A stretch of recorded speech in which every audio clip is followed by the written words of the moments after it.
Part 72. A Sledgehammer Breaks into Pirates. Author, Zippo. Chapter 711. Less than half a month later, in the office of the Warring States Marshal, Cusin and Porisalino returned to Marineford, the naval headquarters, after a long absence, completing their long-term mission. The G-3 and G-4 fortresses in the New World have been built and are fully up to standard. Marshal Warring States first approved. Then he said Virgo and Stolobelli have gone to the fortress to take up their posts. You two can also take a rest. Cusin and Porisalino were sitting on the sofa at this time. Porisalino was holding a nail clipper in his hand and trimming his fingernails lazily. Cusin put his hands behind his neck, leaned back on the sofa and asked, "Are the preparations at the headquarters ready?" Marshal Warring States glanced at Cusin, and then said, "It's almost done, just wait for Uxiao to come over." Porisalino asked, "Cusin, I heard that you are not going to compete with Sakaski for Marshal." Cusin curled his lips in displeasure and said, "Can you stop mentioning these uncomfortable things all the time?" "Ha ha ha ha ha." Porisalino laughed loudly and then said, "To be honest, this is a good thing for the Navy." Marshal Warring States also nodded and said, "It is indeed a good thing." Cusin had a black line on his head. "I, Cusin, who is the co-author, am not worthy of being a marshal?" But he also knew that as long as he did not fight for this marshal, no matter whether Sakaski was elected or Jun came to power, the Navy's struggle would not become so intense. This is indeed a good thing for the Navy. While chatting, the Warring States Marshal flipped through the documents in his hand. After a while, he frowned slightly and murmured, "What the hell is this?" "What's wrong?" Cusin asked curiously. "Not sure. The information on 20 is a bit vague. It is said that something happened in Alabasta and a beast disaster broke out," Marshal of the Warring States period muttered.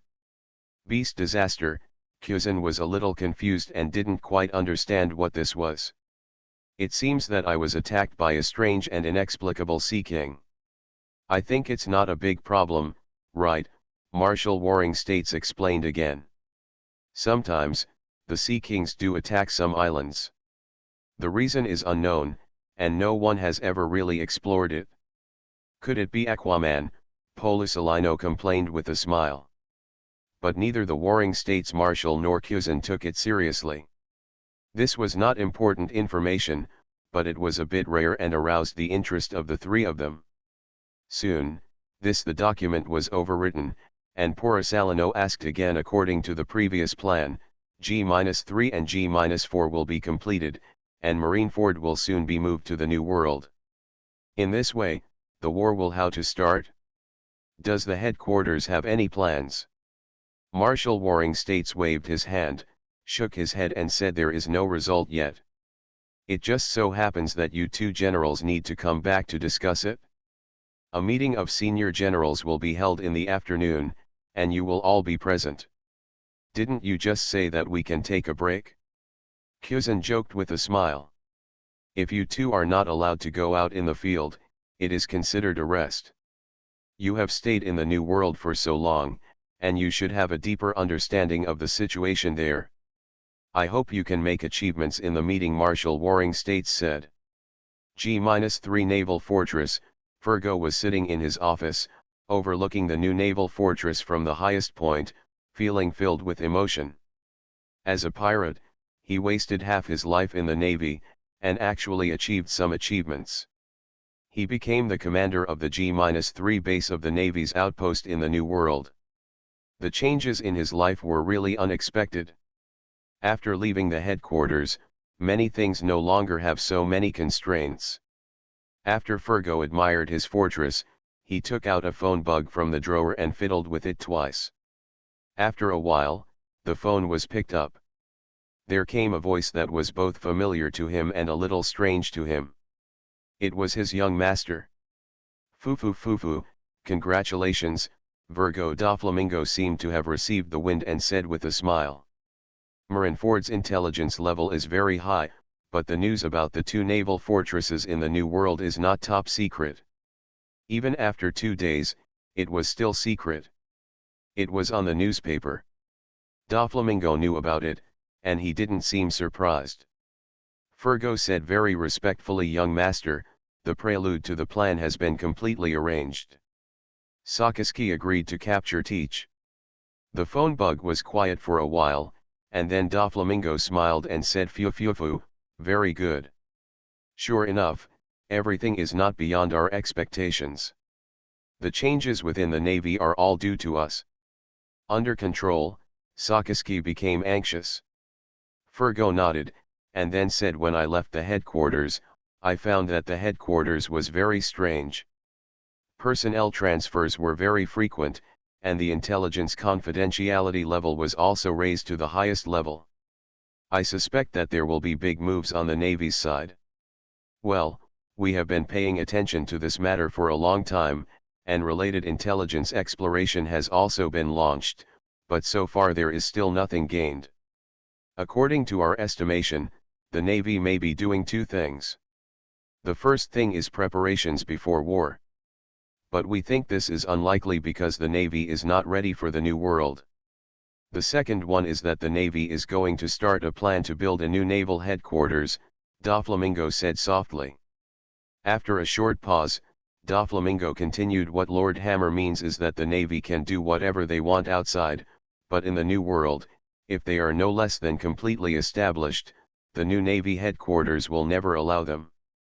It is being built in the New World, and our side has already begun preparations for war." Sakaski's idea is actually correct. In his opinion, the first priority of this plan is quick. As long as you are fast enough, you can catch the pirates by surprise and take away the Whitebeard pirates in one go. But he would never have imagined that this plan was originally initiated by pirates. There is a high-level traitor and mole in their navy. Therefore, this seemingly feasible plan had the wrong starting point from the beginning. As long as they execute it, the initiative in the war will not be taken away, but handed over to Orgrim. After another exchange of intelligence and information, Fergo said, "My lord, Sakaski will entrust me with the plan to capture Teach. After that, the Navy will also have Ghost Spiders, and Taoists Lieutenant Generals Berman and Dalmatian are cooperating with me. They are now rushing to G-3. How to execute it specifically?" Doflamingo was silent for a moment, and then said, "How to catch the pirates? You, a Navy man, still want to ask me for advice on this kind of thing?" Fergo could tell that his young master was teasing him, so he smiled and said, "If I don't have any opinions, then my subordinate will make his own decision. Well, we will contact Tikai here and ask him to sell some loopholes. You just need to seize the opportunity. And, the most important thing, don't kill him," Doflamingo warned softly. A living Tiki and a dead Tiki are completely different things. Newgate may confront the Navy headquarters for the sake of the living Tiki, but if Tiki dies, well, there is a high probability that Newgate will not lead people to die. Just like in the original story, Newgate knew that Odin had died in Wano country, and he did not choose to take revenge in the end. If the situation at that time was Odin was captured alive by Kaido and imprisoned in the country of Wano. Newgate estimated that he could fight Kaido for 300 rounds. There is nothing right or wrong about this. It is a self-judgment made by a captain based on the current situation. That's it.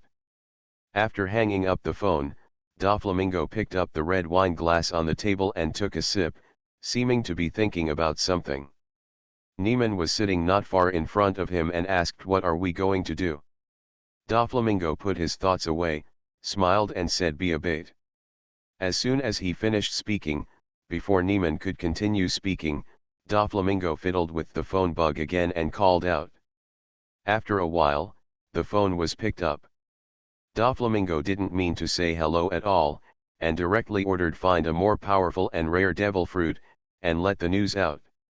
Just say that this fruit will appear in the New World portal. See. It's best to get close to the Navy, the newly built G-3 fortress, understand?" "I understand, Young master, the phone bug responded quickly. Doflamingo didn't talk nonsense. After saying yes, he hung up the phone bug directly. Neiman looked at her 040 man strangely and asked, "What does it mean?" "Opportunity, it is necessary to give Tikai a reason and excuse at least, so as not to appear abrupt." Doflamingo smiled evilly. Sure enough, 2 days later, when the news spread to the Whitebeard pirates, the captain of the second team, Teach, used the reason of going to find and buy this devil fruit. They left the Moby Dick openly. At this time, the people of the Whitebeard pirates did not know that a web of conspiracy weaved around them had begun to close. The strange but barely peaceful sea, a new war will soon usher in. At the same time, in Avalon in the Evernight Sea, Orgrim also quietly began to gather his cotters. Mihawk also had to give up his. The journey quickly began to return to the New World. Whether it was the Navy or the Warhammer pirates, these two behemoths, the overlords of the sea, began to prepare for the upcoming war. It was probably during this time period, in the past 2 years. Here, the new generation of pirates who have set out to sea one after another have arrived at the Shampoo Islands, a rest stop in the first half of the Grand Line. Among them, the pirate with a bounty of over 100 million is called the supernova of this year. Yes, the supernova.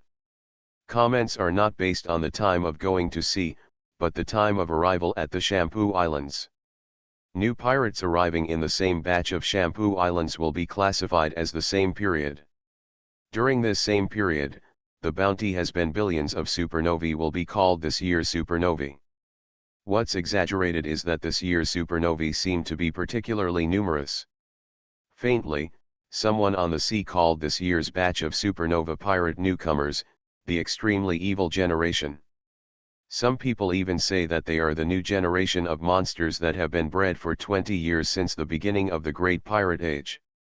From birth to growth, they have been in this turbulent and chaotic era. Therefore, showing extremely evil attributes. These are a group of freaks born in the era. They are the lucky ones who follow the heroes and monsters before the Great Pirate Era began and continue the past. A sledgehammer breaks into pirates. Author, Zippo. Chapter 712. The Chambord Islands. Recently, there has been a lot of chaos here. This year's supernovas began to land on this chaotic island one by one.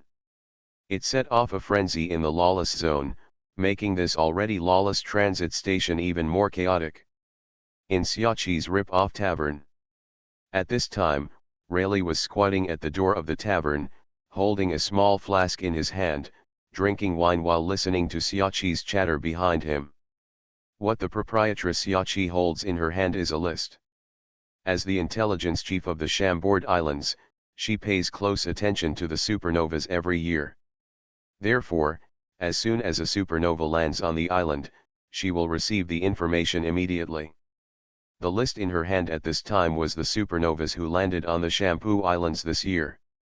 What happened this year? Are they all crazy? In previous years, it would have been nice to have 1, 2, or 3 supernovae, but this year they came in batches, Xiaqi said with some emotion. Rayleigh took a sip of wine and said softly, 20 years have passed since the Great Pirate Era. What do these 20 years mean? Do you know? What? Xiaqi frowned and asked. This means that there is a group of people who were born in, grew up in, and grew up in this chaotic era. They were born to represent chaos, and everything they experienced was disaster and disaster. Suffering, just as Don Quixote and Doflamingo said a long time ago, children who grow up in peaceful times and chaotic times are essentially different and can never understand each other. This batch of supernovae, it represents the evil that was sown when the era of great pirates began, it's blooming, Riley said with a sigh. Why are most of this generation of supernovae called the extremely evil generation? Because this generation of supernovae grew up on evil. They were born in this world where the order collapsed. It is a bad era, so it is born with the attribute of chaos. It treats the world with its own will and has no fear of law and power. This is the extremely evil era. Just when Rayleigh was lamenting the dangers of the world, Xiaoqi came up and kicked Lei in the ass, almost kicking the 70-year-old old 313 guy's ass. Why are you so sad for spring and autumn? Wasn't the great pirate age started by your bastard captain and that ambitious guy from Orgrim? Xiaoqi cursed angrily. Rayleigh was not angry either. He patted his butt with a smile and asked, "Who are the supernovas this year? I mean the kind that deserves attention." "Of course. Those members of the Eternal Night Pirates deserve the most attention. After all, they belong to Orgrim's family," Xiaoqi said without hesitation. "The Evernight Pirates, yes, this is the pirate group that Andrest and others belong to. When they entered the Twin Capes lighthouse, they didn't figure out who they were in Upside Down Mountain. The name and flag of the pirate group. However, not long after entering the Grand Line, Andrest and his team also officially finalized their name and flag. The flag is still the same flag, similar to the Warhammer Pirates. It's just that the Warhammer was replaced with 3 maces. The skull is a dinosaur skull, but there are many decorations around it, including red hearts, flames, oranges, and some random things. In short, it looks gaudy. And the Pirates, the name of the group, was finally unanimously determined to be the Eternal Night Pirates. Perhaps it means that it comes from the Eternal Night Sea? A group of people from the Avalon family headed by Andrest were almost all monster seedlings. They left on the route between Carnival City and Spring Queen Island. There were a lot of troubles caused by people having fun along the way. In terms of strength, there is no doubt that Andrest and his team can beat all the supernovas in the same period. But looking at the real bounty, apart from Andrest, who has a bounty of 430 million, ranking first among the supernovas, only Ace and Trafalgar Law have reached a bounty of over 100 million. Ace, the bounty for Trafalgar is 273 million Baileys, and the bounty is 122 million Baileys. On the other hand, Yamato, Runty, and Peggy are far more powerful than Ace. For 10,000 and others, the bounty is only 78 million, which is less than 100 million Belly. As for Lily, Ernstmark and Nami, the bounty is even lower, and they have no sense of existence, only 2 or 3, it looks like millions of people. All of this was done deliberately by the Navy. Maybe some newcomers don't know Andrest's background. But the Navy has definitely investigated clearly about their Avalon lineage. The pirates take good care of you. You can make trouble as you please. Anyway, I won't increase the bounty for you. The Son of Darkness, Kajgro Andrest, has a bounty of 430 million Belly, and Fire Fist Portkas ID Ace has a bounty of 273 million Baileys, and Dr. Trafalgar Law has a bounty of 222 million Baileys. He is worthy of being a child of the Orgrim family. Are there 3 supernovae on one ship? Rayleigh said with a smile after glancing at the list in Xiaoqi's hand. Xiaoqi waved his hand and said, "This is just on the surface. In fact, besides, no, there should be no need to eliminate them. Everyone in the Evernight Pirates should have the strength of a supernova, or even stronger, such as the fierce and charming Long Runty, and Runty's younger brother Peggy Wan. The strength of these 2 people should be it's also quite strong, not to mention, Kaido's daughter is definitely a little monster too." "That's right, Orgrim's family is so rich," Riley said after thinking for a while. After a short pause, he asked again, "Apart from Andre and the others, there really is something worthy of your attention, and it has something to do with you, Bucky the Clown, with a bounty of 100 million Baileys. There is also the Straw Hat Boy Monkey ID Luffy, with a bounty of 214 million, they are in the same group." Xiaoqi smiled and said. When Rayleigh heard this, he almost spit out all the wine he was drinking. "Not to mention this Straw Hat Luffy, the name sounds familiar, but I haven't paid much attention to the rest. But what the hell is Bucky the Clown?" "Bucky?" Riley couldn't help but ask. "That's right, that's the little guy on your boat back then," Xiaoqi said with a smile. Everyone in Rayleigh is dumbfounded. You Bucky have been at sea for decades after all. You once hung out with our Pirate King gang. Why haven't we seen each other in more than 20 years? What the hell are you doing? The more you mix, the more you go back. You just went from being an old-timer to becoming a supernova? This is crazy. What is this bastard doing? Riley yelled. But after scolding him, he shook his head in a funny way and said, "But I always feel that he has his style, and he is worthy of Bucky, ha ha ha ha ha ha." Then, without waiting for Xiaqi's wife to speak, Riley asked this Straw Hat Boy. "Here you go, see for yourself."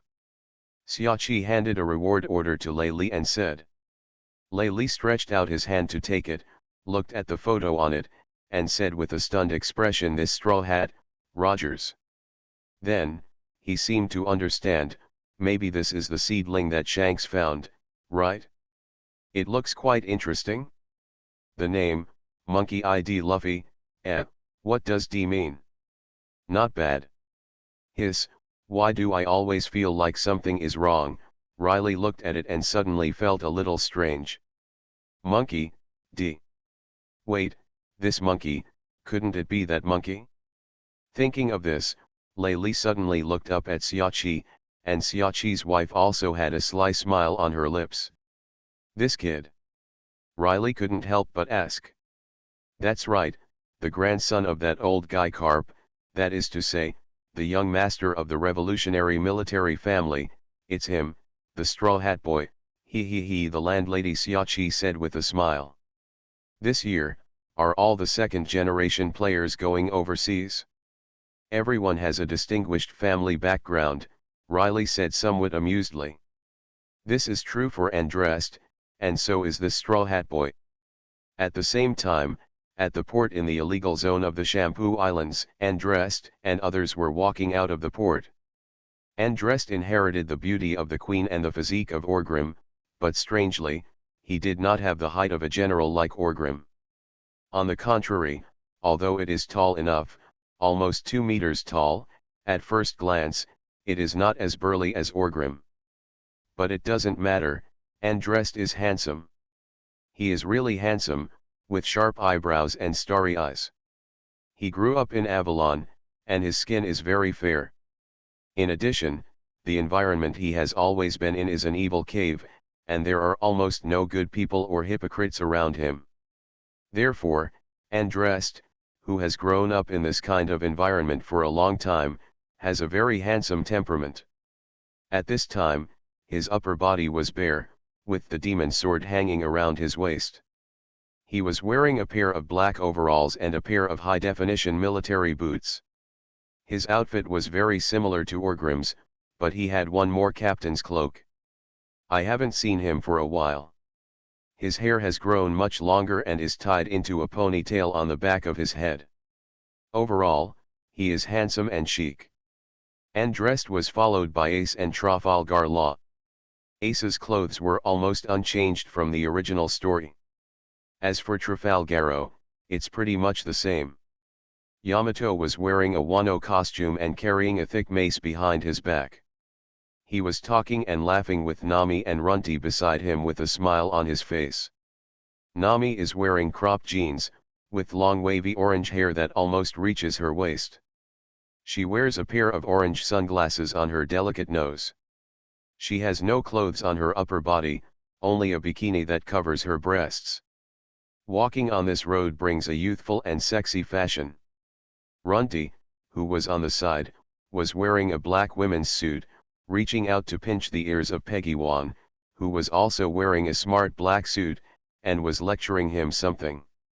On Peggy Wan's shoulder, if you look carefully, you can see a girl about the same size as the figure. She is Lily Ernstmark from the Giant Tribe.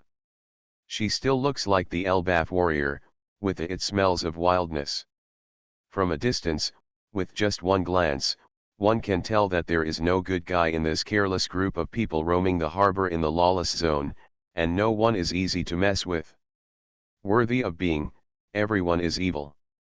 Holding a toothpick in his mouth, Andrest said as he walked, "As soon as we pass the Chambord Islands, we can enter the Fishman Island, and then we can enter the New World.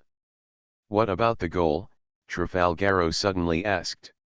Of course we have to kill a Yonko. After hearing this, Runty stopped scolding Peggy and directly answered. Among the 4 emperors, one is my father, one is Yamato's father, and there is Whitebeard. I guess none of us can beat him. Andres stopped talking here. Ace said with a smile, then there's only one left, Sand Crocodile. I think so, Andres said with a smile. What are you going to do now? Nami reached out and ruffled her long hair and asked. Of course I have to find someone to code it. Andres smiled, and then without waiting for the others to speak, he continued, there is a powerful senior on the island who is good at coding. I am taking you to visit that senior now. Woolen Cloth. Who? Ace asked carelessly. According to legend, the right arm of the Pirate King, Hilbartrally, the Hades, he is a good friend of my father and I have met him several times before, Andres said with a grin.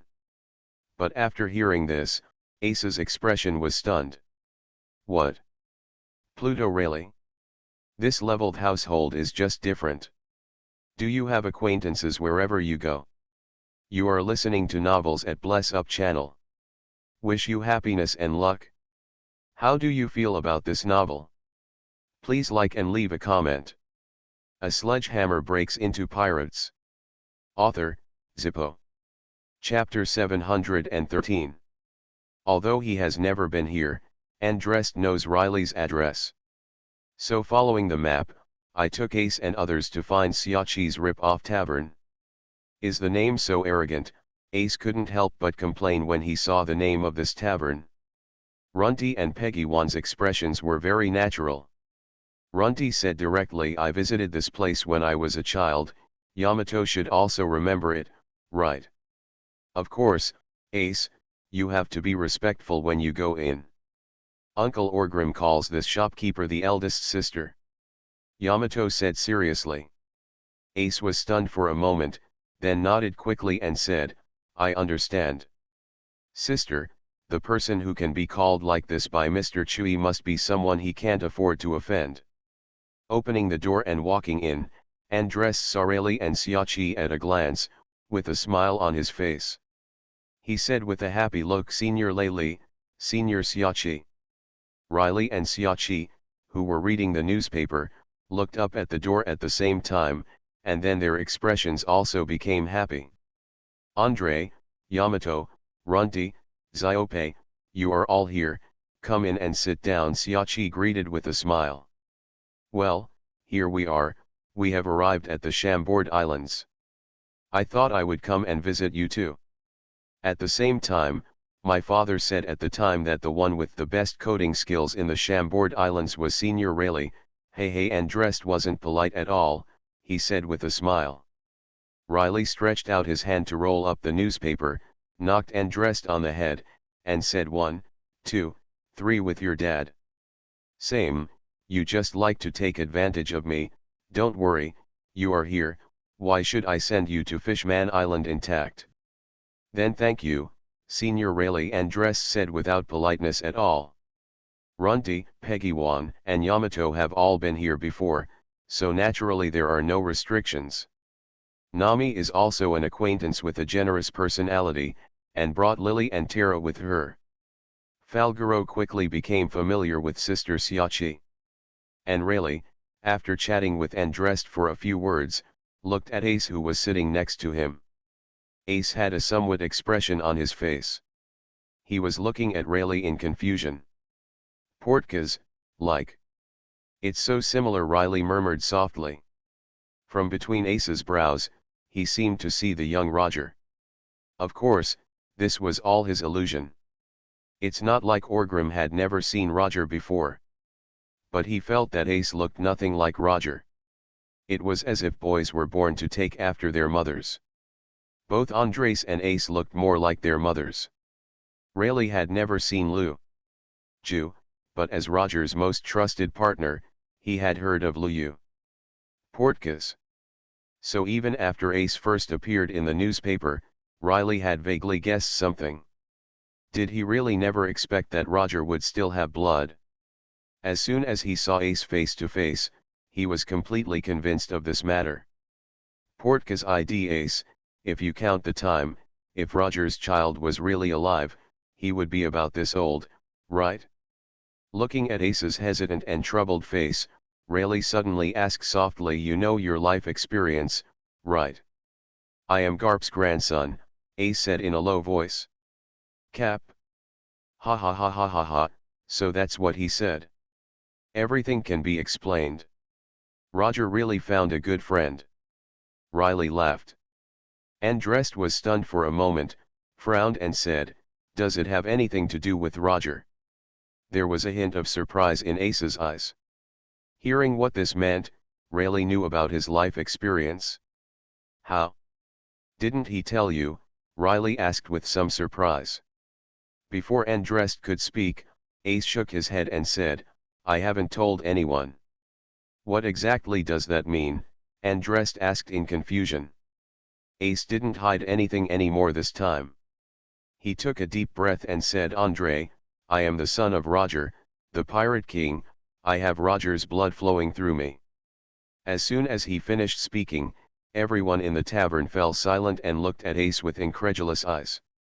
Ace was also a little ashamed. As a companion, he had concealed his life experience for so long and only now spoke out. Everyone will definitely feel that he. But before he could figure it out, he found that the previously quiet tavern had returned to its previous liveliness. The friends started chatting with the people around them again. It seems that he has no special opinion about him, the son of the Pirate King. Ace was stunned for a moment, then said, hey, you guys don't think I'm joking, do you? No, what's wrong? Yamato asked very puzzledly. Yes, although I am a little surprised, is there anything special about this? Andrest also touched his chin and said. I am the son of the Pirate King, Ace couldn't help shouting again. What's so bad about you? My dad is still the Yonko, Yamato said unceremoniously. Am I proud that my father is Orgrim? Andrest also said with a rude look. Ace. What you said makes sense, but I am speechless. But I have never told you these things, Ace said with some shame. I have never told you about Xiaopei and I's parents. What does this mean? Do we rely on our parents to maintain our relationship? No, Ace, no matter whose blood you have, be it the Pirate King, the Marine Marshal, or that hero Garp, in short, you are called Portka's ID Ace, and you are ours. Companion, you have never done anything sorry for us, that is enough, who cares about your identity? Runty said carelessly. Ace was moved and proud after hearing this, and his eyes couldn't help but get wet. At this moment, Andrest suddenly asked, does my father know this matter? Ace was stunned for a moment, then shook his head and said, I probably don't know. After all, I. Don't be stupid, Orgrim must know. Riley said without hesitation. After a slight pause, Riley continued, how can he not know what I already know? I think he just doesn't tell or ask. This, Ace is a little confused. Don't worry about anything. Orgrim allows you to follow Andreast, which proves that he doesn't care about this at all. So what about Roger's bloodline? That guy is not someone who cares about these things. Not to mention being of Roger's blood, even if you are Garp's biological son, he won't meddle in other people's business. Rayleigh said with a smile. Without discussing this topic for too long, Andrest said, by the way, Senior Rayleigh, we met Uncle Kurikas at Twin Capes, it's that kid. He can now be regarded as Uncle Kurikas's disciple. Trafalgaro quickly waved his hands and said, don't talk nonsense. One moment you give me the title of Dr. Nightingale's disciple, and the next moment you say that I studied under Mr. Kolikas. Isn't it too much? I just learned some things from them. Disciples can't afford it? Ha ha ha ha, Kurikas. Is he still alive? In Twin Points? If I have time, I'll go see him, Riley laughed and spoke. In this way, the group of people chatted with Rayleigh about past stories. As the mate of the Pirate King, Rayleigh and Roger had a very close relationship, and they could easily tell Roger's story. This made the somewhat one-sided image of his father in Ace's heart become more fulfilling. In fact, Ace has long since stopped worrying about whether it is appropriate for him to live. In Twin Points, he had already found his answer. Therefore, now he simply wants to know more about the father he has never met. While Andrest and his friends were chatting and laughing here, things seemed to be getting chaotic outside the tavern. Xiaoqi felt a little strange. Listening to the noisy noise outside, he walked out of the bar, opened the door and took a look. Just look at the hill where there was no one there before, and now there is a large group of people running and escaping. It seems that they are heading towards the port of the illegal zone. What happens? Xiaoqi was a little surprised. He walked out of the door, grabbed a gangster who was running away, and asked, "Why are you running? Did something happen on the island?" "Let me go, you bastard," the evil gang member first cursed and then went to hit Xiaoqi with his backhand. A look of anger appeared on Xiaoqi's face, slapped the villain in the face unceremoniously, almost knocking his head off. After a heavy beating, Xiaoqi walked into the tavern carrying this unfortunate guy with a bruised nose and swollen face. He threw him to the ground and asked in a deep voice, "Tell me clearly, what happened on the island? Why did the chaos suddenly arise?" The villain raised his head and glanced at the people in the tavern, and then he seemed to be frightened. Son of darkness," he said tremblingly. Obviously, he is a well-informed guy and knows who the Son of Darkness is. He is the son of the pirate overlord of the New World. He couldn't afford to provoke him. "So I told you everything that happened on the island just now. Something big has happened, something really big has happened. The supernova Straw Hat and the pirate hunter are fighting on the island," the villain said quickly. There was no change in the expressions of Andrest and others, but Ace said in a funny tone, "That brother of mine really went everywhere and made trouble." "Are you about the same as him?" Yamato stretched out his hand and knocked Ace on the head. "But if this is true, no one actually cares. Everyone knows that Straw Hat is Ace's younger brother. As for the male and female pirate hunters, Mihawk Andrest and the others also knew about it. Roronoa, Zoro, and Kuina, a pair of swordsmen, chased Luffy and Bucky from the East China Sea to the Shampoo Land.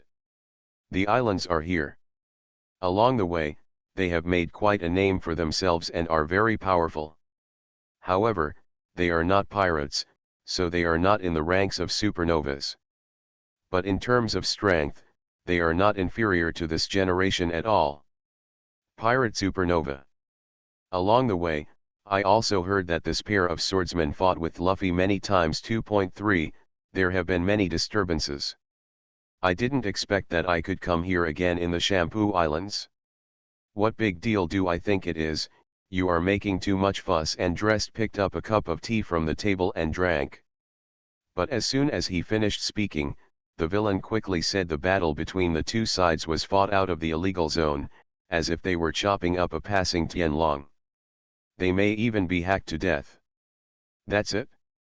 The Admiral is coming soon. Puff, Andrest spit out all the tea in his mouth. Celestial dragons. So arrogant.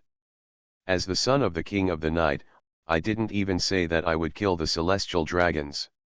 You guys, a bunch of rotten sweet potatoes and rotten bird eggs, got into a group fight on the Chambord Islands and hacked the celestial dragons to death? Then, Ace realized that everyone was looking at him. What to do? "I didn't cut it," Ace said quickly. "Your brother," Runty said. Before she could finish her words, Ace said righteously, "What kind of brother are you? I am Portka's ID Ace and I have no brothers at all. If you don't believe me, we can go get a blood test." "Straw Hat," Nami also said. "I don't even know that guy with a straw hat or leather hat." "What does it have to do with me, Ace, if the Admiral captures Luffy?" Ace said unceremoniously. "You rock. Just destroy your relatives, Andrest laughed and said. A sledgehammer breaks into pirates. Author, Zippo. Chapter 714. Naval Headquarters Marineford.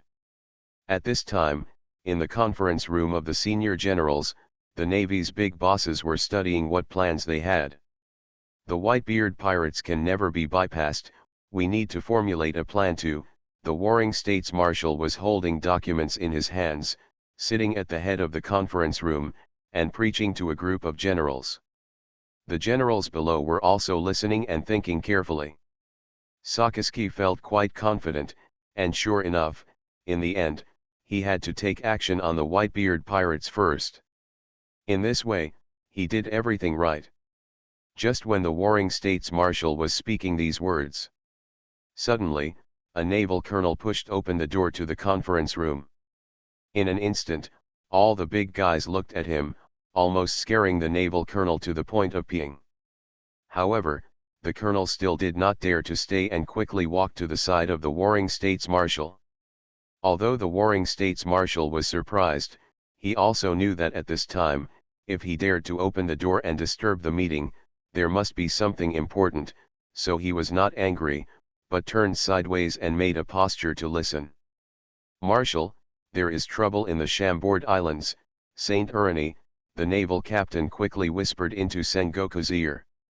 The originally calm-looking marshal of the Warring States period became surprised and then angry as he listened. After suppressing his anger, Marshal Warring States whispered, I understand, you can go down and keep the information confidential. Yes, Marshal, the naval colonel responded and quickly left here. Then Marshal Warring States put together the information in his hand, knocked on the table and said the general will stay, Garp will stay, the rest of the people will disperse, go down and think about it carefully. How to do it? After hearing this, the Navy generals all stood up, saluted in unison, and left the conference room one after another. It was obvious that something had happened, and it seemed that people at the level of generals were needed. It will be solved. Maybe they will ask what happened after they go down, but they will never ask more questions here. After a while, everyone in the conference room was gone, and only Sakaski and Bo were left. Russolino, Kuzan, Jun, Garp, and others are sitting here. Needless to say, the three real generals of the Navy, and now, Jun has also received the title of general, regardless of whether what Marshal Sengoku said has anything to do with her. Anyway, after the general stayed, it was impossible for her to leave. Even if it had nothing to do with her, she could only leave after everyone had left. This was a matter of identity and face. In this situation of competition for the position of marshal internally, Jun must fulfill his role. He is a general even if he has no power and no duties. He must not show his cowardice. As expected, the Warring States Marshal did not say anything about letting Jun leave. He sat on the seat and looked at Garp with some annoyance. Garp. He looked around, and finally asked hesitantly this, what's wrong? Why are you looking at me like this? I haven't done anything bad recently. After he finished speaking, he thought about it guiltily, and there was really no such thing.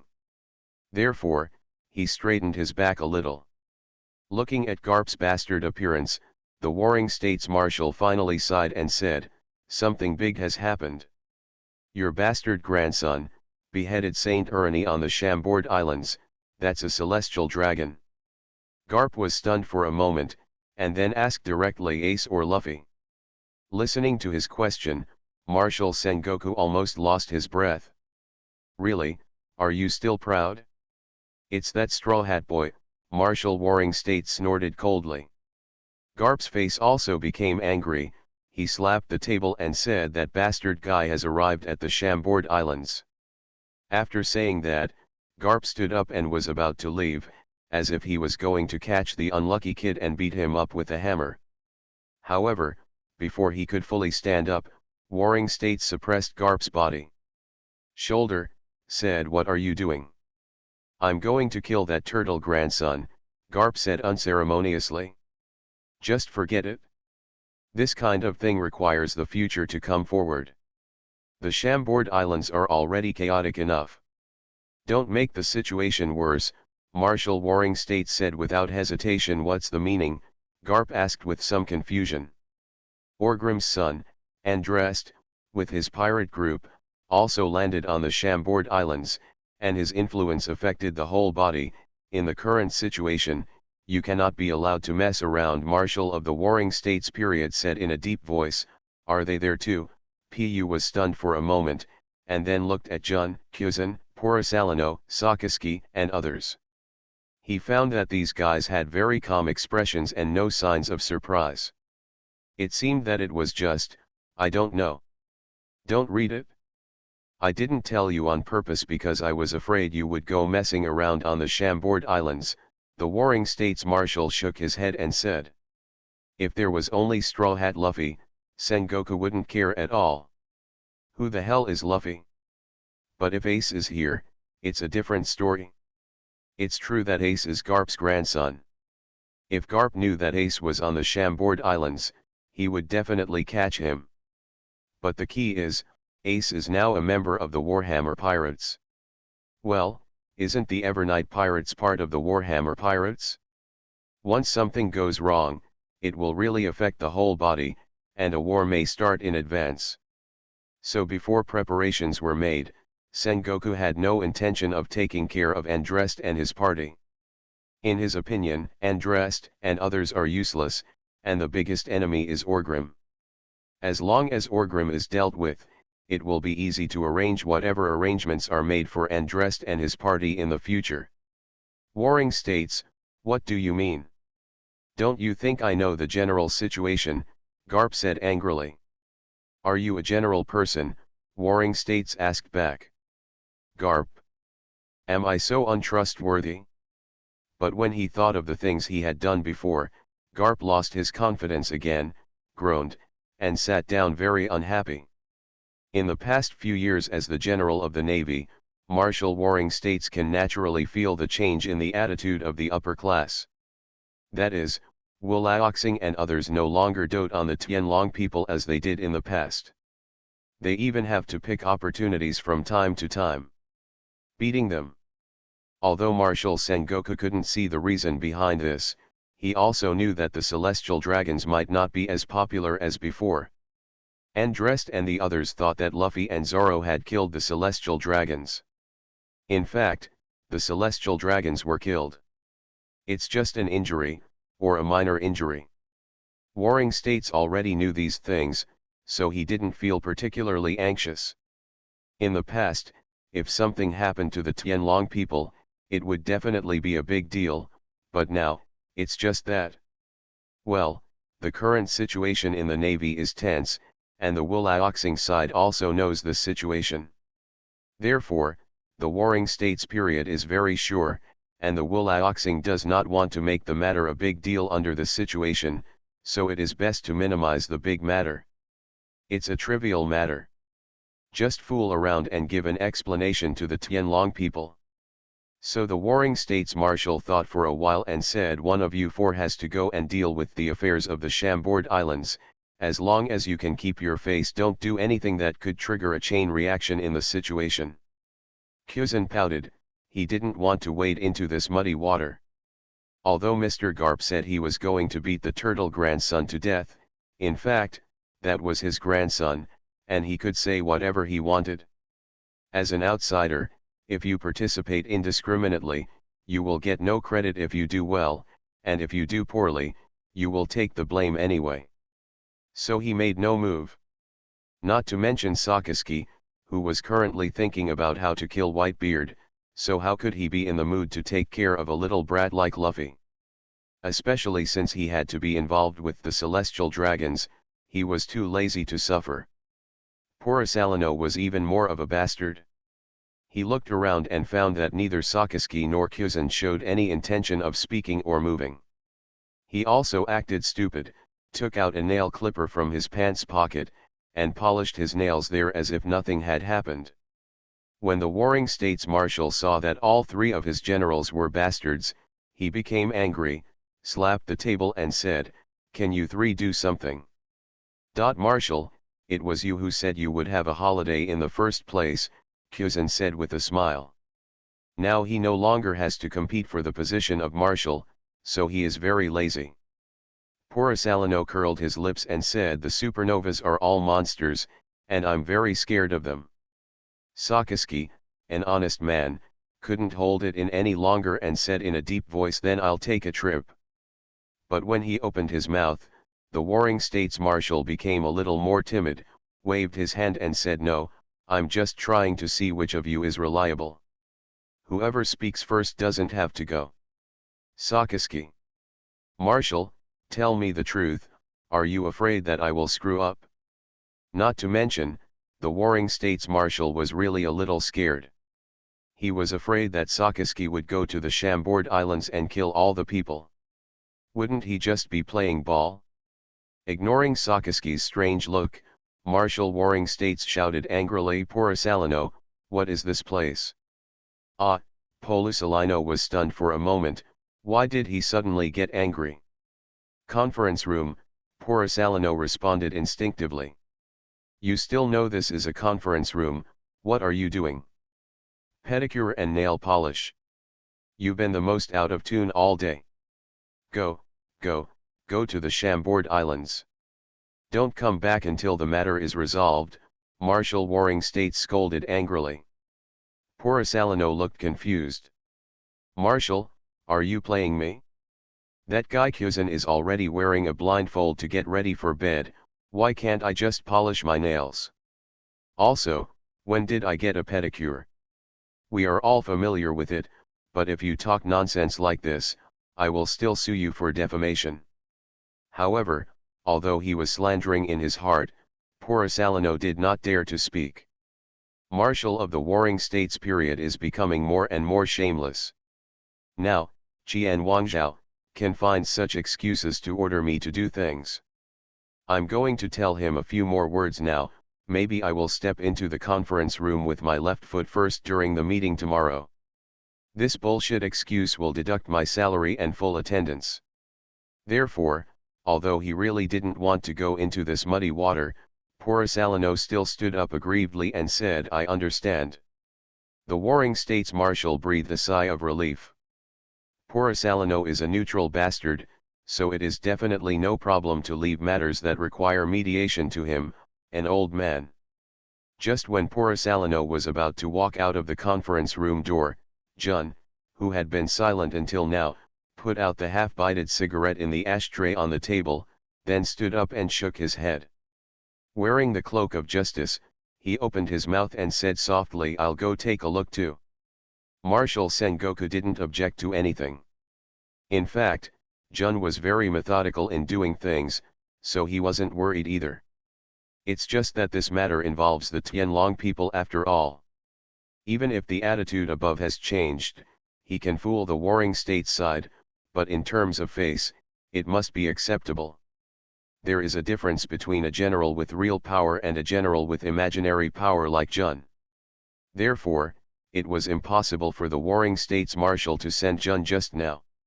It would have been a bit excessive. Now, if Porosalino went and Jun followed, not only would it not seem excessive, but it would actually highlight the importance attached by the Navy headquarters. Look, one of you Tianlong people is injured, but we have sent 2 generals here. What else do you want? A sledgehammer breaks into pirates. Author, Zippo. Chapter 715. The Navy headquarters is very close to the Shampoo Islands. As soon as the general's warship was launched, it was almost arrived at the Chambord Islands in a short time. Standing on the deck of the warship, Porosalino was holding a phone bug in his hand and was giving instructions. After saying a few words, Porosalino hung up the phone. The sea breeze blew by, causing his cloak of justice to flutter in the wind. Even though he looked vulgar, his temperament suddenly came up. Jun took another bite of a cigarette at this time, walked to Porosalino, and asked what are the arrangements. Porosalino sighed and said, it happens that people from our science unit are here Chambord Islands, a group of little monsters have gathered on the island at this time. I would like to take this opportunity to test the power of PX pacifist in actual combat. The Marshal means that the mass production of PX pacifist will be achieved this year. In this way, no matter whether the war is won or lost, at least our Navy will have a safe future. Jun nodded when he heard this. PX pacifist is a secret weapon developed by the Navy's scientific force. Porosalino happens to be the direct leader of the scientific force. It's okay to test the waters here and see how powerful the PX pacifist, the secret weapon known as a war weapon, is. If it can really meet the standards, the Navy will indeed have nothing to worry about. After defeating the pirates in the New World, everyone is naturally happy and there is no need to say anything more. If they lose, there is no need to worry about losing stable control over the four seas and the first half of the Great Route. Mass production of PX pacifist can give the Navy enough power to suppress the rear and recover from failure. Before fighting, worry about defeat first and then think about victory. The Warhammer pirates are not the only ones doing this. The same goes for the Navy. Both sides are trying their best to minimize the disadvantages caused by the failure of this war. At the same time, on the Chambord Islands, it was already a mess.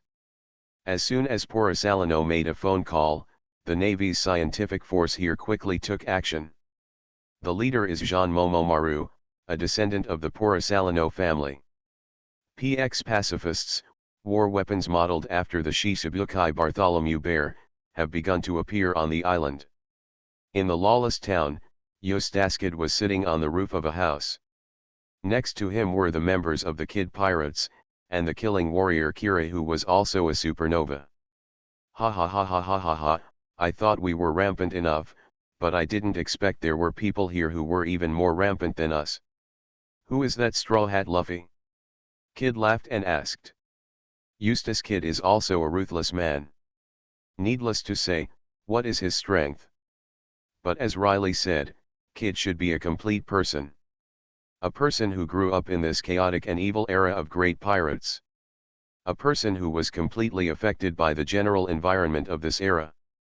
Therefore, he is an extremely evil guy, similar to Luffy and others, who will not do evil easily, but Kid is the kind of person who really burns, kills, and loots along the way. He dares to kill the Navy, and he also dares to kill the pirates. At the same time, his hands are stained with a lot of blood of ordinary people. He is the one who does all kinds of evil. What if?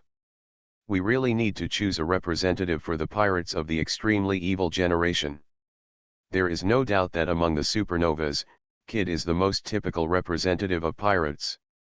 The other one, in the original story, is also classified as the extremely evil generation. The idea of Marshal Blackbeard is titch. But even Kid, who came to the Shampoo Islands, so close to the Navy headquarters, didn't plan to make any big news. He just wanted to go to the New World quietly, and then challenge the Olympics. Grim, Whitebeard, and other 4 emperors. The result was good. Here he was eating hot pot and singing, but over there his friend Straw Hat Luffy had already killed the celestial dragons. Kid was also very surprised after hearing the news. Then he lamented that he was worthy of being someone of the same generation as him. It's so damned that everyone on the island is so ruthless. Listening to Kid's inquiry, Kira on the side said it's an inexplicable pirate group. Most of the people in this pirate group were originally small pirates from the East China Sea. The captain's name was Bucky. Later, I didn't know what it was. The reason is that after getting mixed up with this Straw Hat Boy, the pirate group also became the Straw Hat Pirates. Bucky and the Straw Hat Boy are both supernovas this year. They also have some powerful guys. It seems that there is a cook named Black. Sanji is also very powerful. Yeah? These people are really helpless, Kid said with a ferocious smile. Kira was silent for a moment and then said, Kid, they fought the celestial dragons. Anyway, the Admiral will definitely come. We still have time to leave now. Crying, are you kidding? Although I don't intend to cause trouble here, I am not so timid that I will run away when I hear the name of Admiral.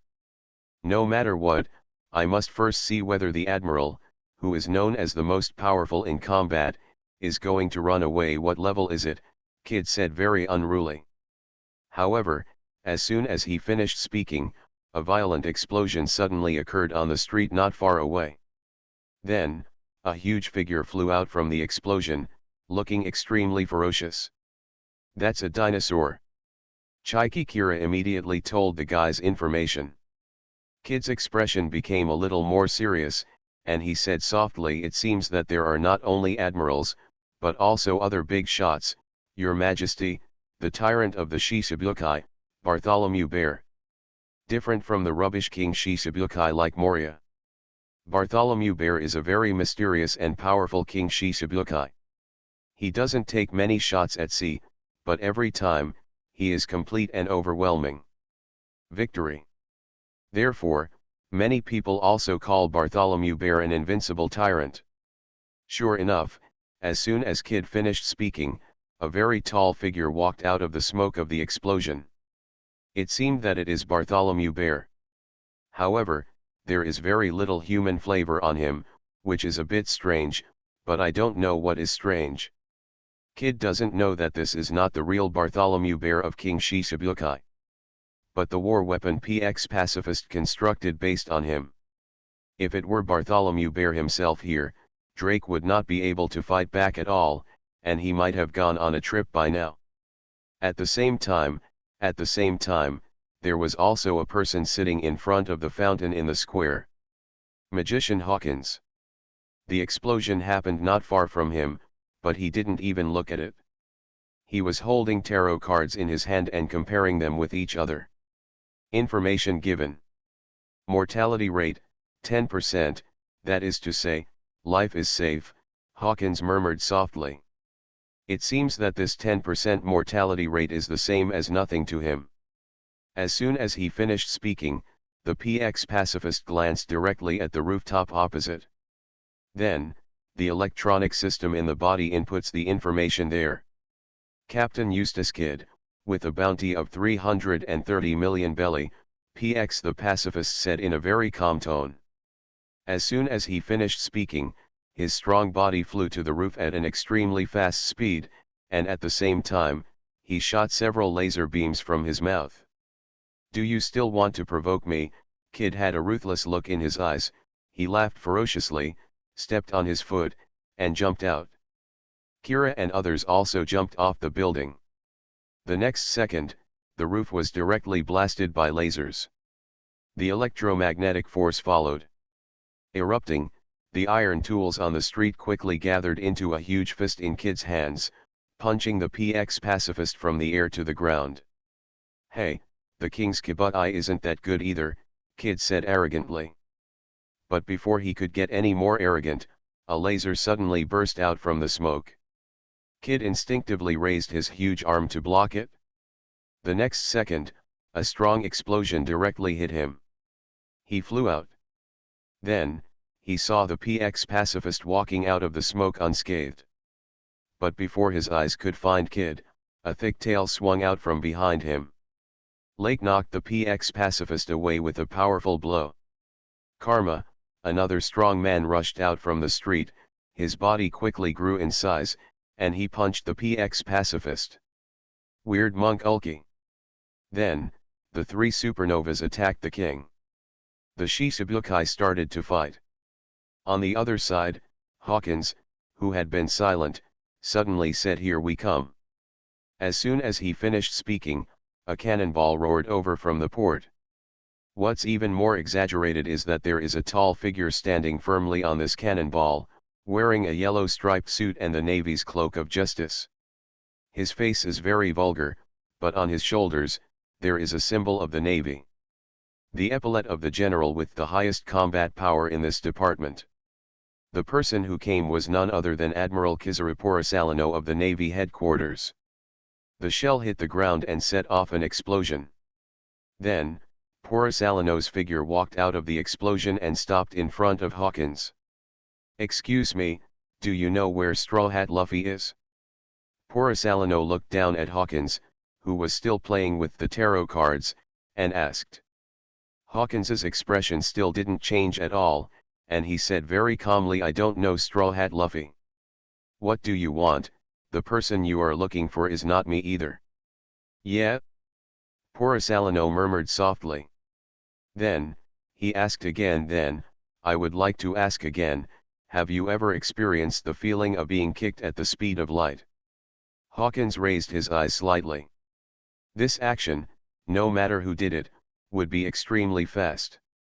After all, it was just moving his eyeballs. But while he was doing this action, what he saw in his eyes was, it became less and less, and in a moment, only the shining golden light was left. Faintly at the end, what caught his sight seemed to be a shoe sole. "Light-speed kick," Porosalino said softly. With a graceful turn, the golden kick landed smoothly on the ground. But Hawkins, who was sitting by the fountain, had disappeared. The next moment, the house in the distance seemed to have been hit by a cannonball. Hawkins had collapsed among the ruins of the house. Admiral Kidd, who originally fought against PX pacifists, was shocked and said, "Oh." Porosalino seemed to have just discovered Kidd, with a sly smile on his lips. Time seemed to slow down in Kidd's mind. He just glanced at the Admiral. Then, it was as if he couldn't see anything. The next second, severe pain came from his body. Before he could react, he found that he had been kicked hundreds of meters away, rolling on the ground and causing a stir all the way. The dust finally stopped after collapsing 2 houses. Cough, Kidd spat out a mouthful of blood. For the first time, he felt unparalleled power. It was overwhelmingly powerful. Even with his arrogant heart, he had to admit that he had no chance of winning at all. Escape, Kidd made up his mind immediately. He will not have any dispute with the Navy. It is reasonable for a pirate to run away when he sees the Navy. Resisting the severe pain coming from his body, Kidd struggled. He looked like he was about to get up. But at this moment, he heard a question. "Are you the kid from Nanhai? Too weak? I thought you were very powerful." After all, the bounty is second only to Andre. This is a girl's voice that sounds a little cute. Kidd looked up and saw that she was indeed a very cute and beautiful little girl, who seemed to be about the same age as herself. Kidd recognized him at a glance. This is the fierce and charming Long Runty of the Eternal Night Pirates, who has a bounty of 73 million Baileys and is not even a supernova. You are listening to Novels at Bless Up channel. Wish you happiness and luck. How do you feel about this novel? Please like and leave a comment. A Sledgehammer Breaks into Pirates. Author, Zippo. Chapter 716. Kidd is a strong person. In other words, he wants to save face and suffer. Being knocked down by the Navy Admiral with one move, he had no ability to resist, which made him very angry. He was about to run away at this moment, and a little girl who was not even as good as him suddenly appeared and taunted him. Therefore, Kidd was even more angry. But although he was angry, he still wouldn't lose his mind. He was fighting Runty for 300 rounds here, so after taking a look at Runty, he cursed angrily, "Get away." After saying that, Kidd wanted to get up. Who is Kirunti? She is the witch in Avalon, second only to the Sphinx. She has a generous personality, is hot-tempered and irritable, and is not cute at all. Originally, she came to talk to Kidd with a smile, but Kidd scolded her directly. Can Runty bear it? Asshole. Runty's face darkened, and she suddenly stepped on Kidd's back, knocking Kidd down just as he was about to get up. Kidd felt a pain on his back and cursed angrily, "Are you looking for death?" As he finished speaking, he exerted force in his hand, and the iron tools scattered around him began to tremble. But before he could become arrogant, Runty kicked Kidd away with a fierce kick. At the same time, his eyes were no longer on Kidd. PX pacifist. Originally, this war machine was being besieged by Drake, Erky, and Kidd. As a result, Kid took the time to glance at Porosalino and was taken away by Porosalino with a kick. This guy, Drake, looks like a pirate on the surface, and he even turned into a supernova. In fact, he was an undercover member of the Navy. It can be regarded as a backup preparation made by the warring States Marshal. If Navy 22 wins this war, Drake will be fully integrated into the pirate camp as a supernova and contribute to the Navy's subsequent elimination of pirates. If the Navy loses, Drake will follow the order and find an opportunity to join the Warhammer Pirates and become the Navy's undercover agent in the Warhammer Pirates. Prepare for the Navy's future counterattack. Therefore, there is absolutely no need for him to compete with the PX pacifists here. After fooling around for a few times, when he saw Kid being kicked away by General Porosalino, he turned around and ran away without saying a word. Erky looks tall and rough, but he is actually a very thoughtful guy. While Drake was running away, Erky was also running away. Just leave the unlucky thing to Kid alone. PX the pacifist lost his opponent in an instant, and was just about to pursue him according to the procedure, when he discovered Runty's existence. So he came to trouble Runty. Like Kid and others, although Runty is a hidden boss who came out of Avalon, he also knows nothing about the PX pacifist, a war weapon like the Navy that has never been used in actual combat. Therefore, after she saw the PX pacifist, she immediately identified him as Bartholomew Bear, the tyrant of the Shishibukai. It's just that she felt a little strange in her heart. Why did this King Kibutai look like has a problem? But no matter what, Bartholomew Bear cannot be underestimated. She recalled the scene when she was chatting with Mr. Hammer in Avalon a few years ago. Lord Hammer said at the beginning that there are strong and weak in the 7 martial arts under the king. The weak ones are like Moonlight Moria. If they are strong, there are also red-haired Shanks and the tyrant Bartholomew Bear. Needless to say, Shanks is an opponent that Mihawk must take seriously. As for Bartholomew Bear, he has never had any conflict with the Warhammer Pirates. So no one knows how powerful he is. But Master Chewie had said at the beginning that Bartholomew Bear should be one of the few top powerhouses who could compete with him. Although at that time, Master Chewie's Devil Fruit ability had not yet awakened. But at that time, Mr. Chewie was also the one who defeated Whitebeard. Maybe Bartholomew Bear couldn't defeat Lord Hammer, but judging from Lord Hammer's tone, he was definitely a strong man who could fight him. How dare Runty look down on this kind of person? After seeing Bartholomew Bear, Runty became extremely energetic. PX the pacifist glanced at Runty, and the program in his body continued to activate. He raised his palm in the same old way and prepared to shoot the laser. But the moment he raised his palm, Kong Runty took action. She was very wary of the big guy in front of her. As soon as the big guy made a move, Runty thought of attacking first and testing his strength before talking. With one exertion of strength, Runty's figure hit Bartholomew's younger like a cannonball. Runty's headbutt, Runty shouted violently. Although she had no ability to use this blow, she used her arm domineering energy and the power principle of the 6 forms together. It can be regarded as a powerful blow in human form. She is not dare to hold back. What surprised her was that this Bartholomew Bear seemed to be unable to keep up with her attack speed. Even her own people bumped into her, and the guy couldn't dodge? Do you want to resist?